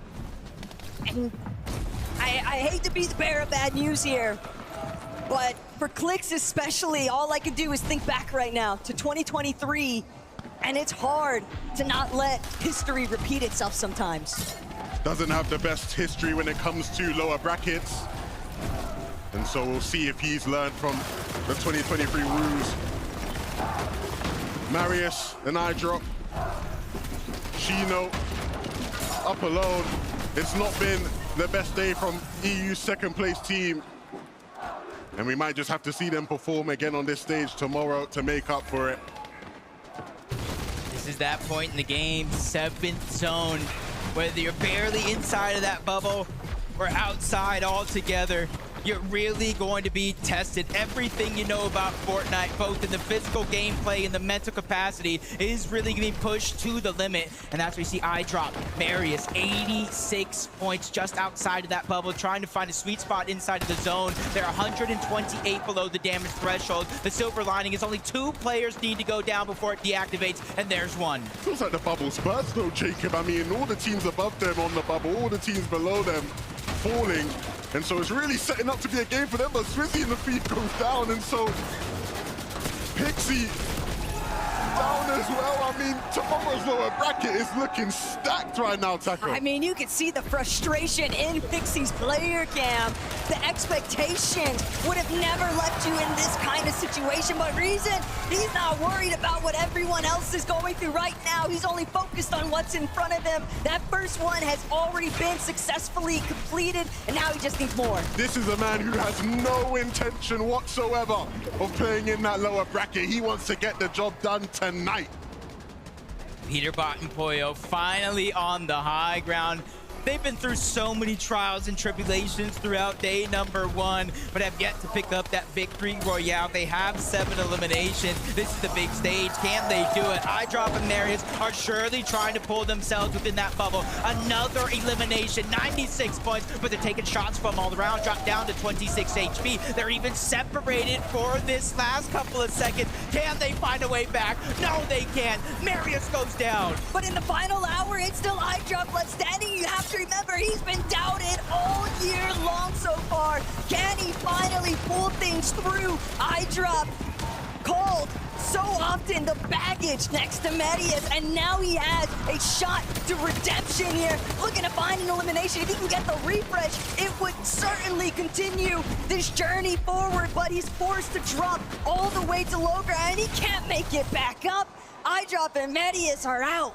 That's a big moment right there for everybody else at the bottom side of the leaderboard, Voco being one of them. It seems like everybody that needs an opportunity here find themselves as a solo, and for Voco, 112 points. He's inside of where he needs to be, but with no builds left, he has to wait for somebody to make a mistake, maybe jump on top. For Kidu and Werix, this is a big moment. They need a couple more points to find themselves safe. They find at least one elimination there, but they need the placement. That's worth just so much more.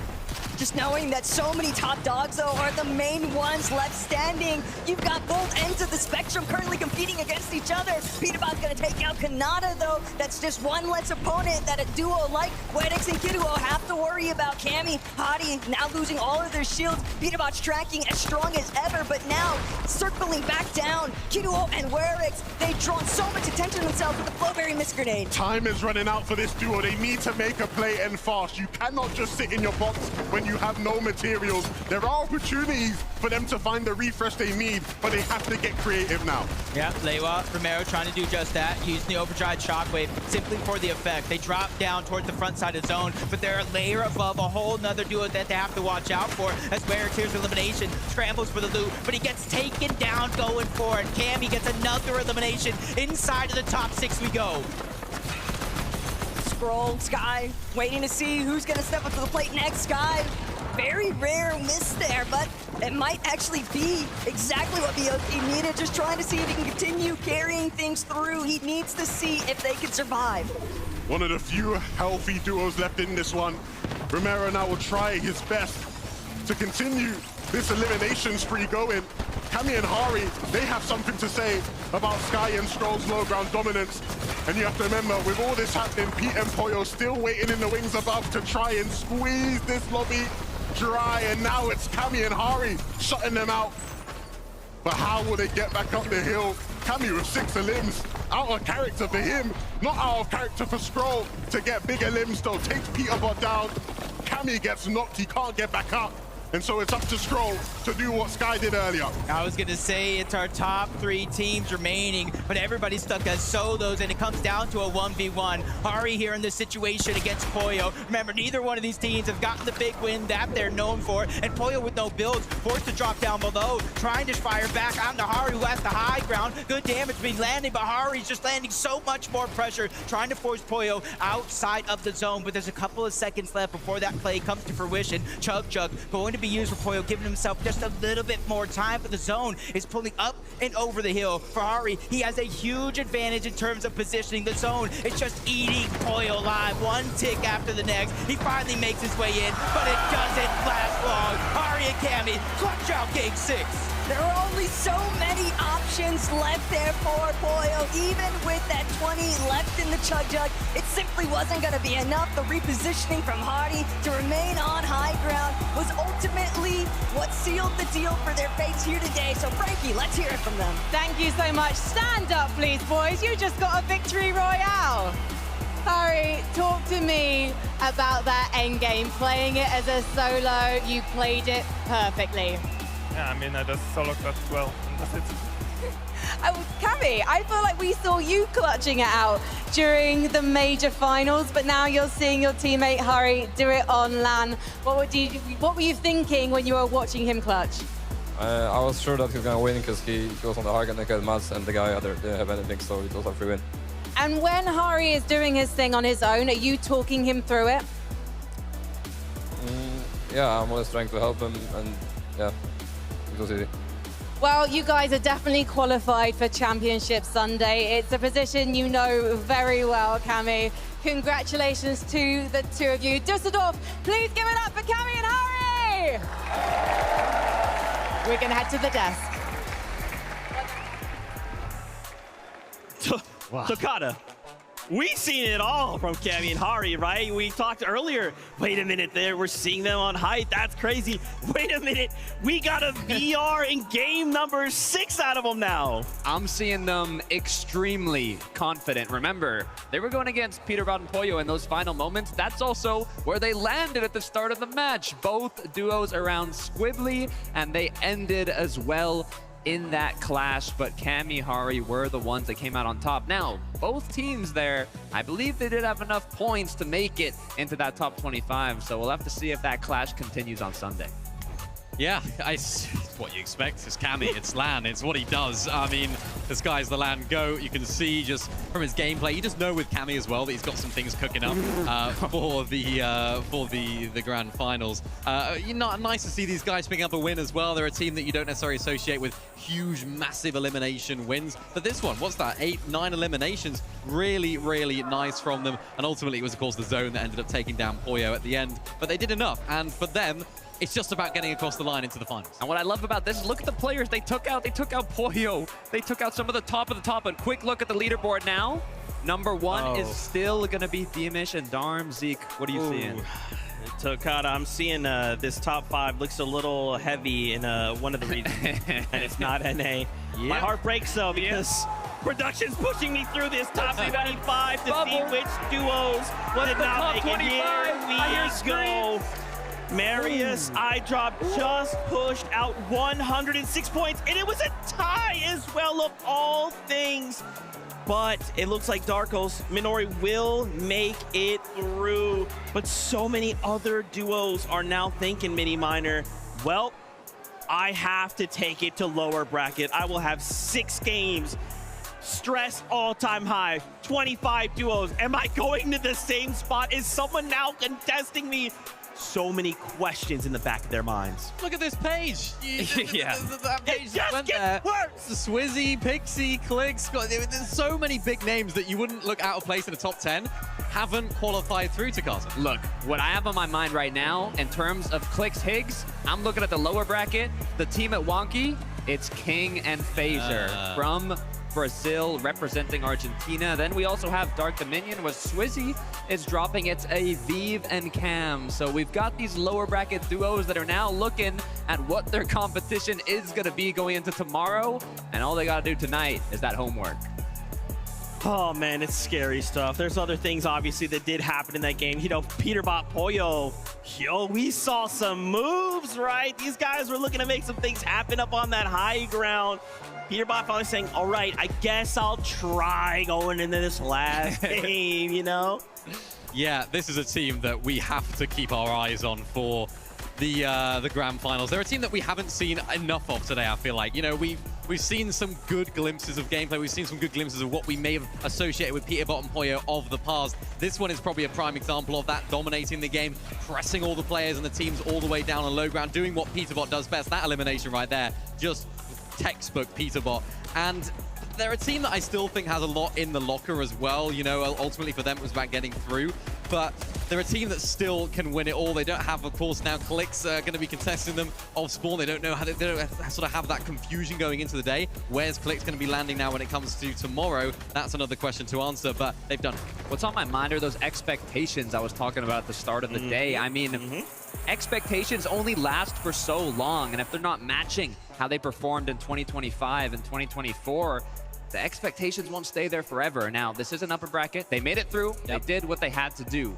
Sunday is where it truly matters, and I think we saw a bit of a spark of what that might look like. Crazy stuff. Well, Fortnite fam, I know what you've been waiting for. All right, I got it right here. Ooh, don't even worry about it. All right, let's talk about 2026 for a quick moment. We actually put together a little graphic here to kind of help explain it, but just stick with me, okay? There's many things to discuss. First, let's start with September 26th and 27th is the new date of the Global Championship. That's right. And I'm honestly very happy and honored to announce we're going to Antwerp, Belgium for the Global Championship. In addition, Major 2 has some changes. You can kind of see here on your screen, July 18th through August 2nd for Major number 2. Major number 3 is now the last chance, which is happening August 3rd to 14th. And then you probably, I don't know, you saw something on the right side there. It says FNCS Solo. Yeah, we're going to do something in October. Stay tuned for that. More to come, more to follow. Don't even worry about it. There's also a blog that we're about to launch right now, so go in, check that.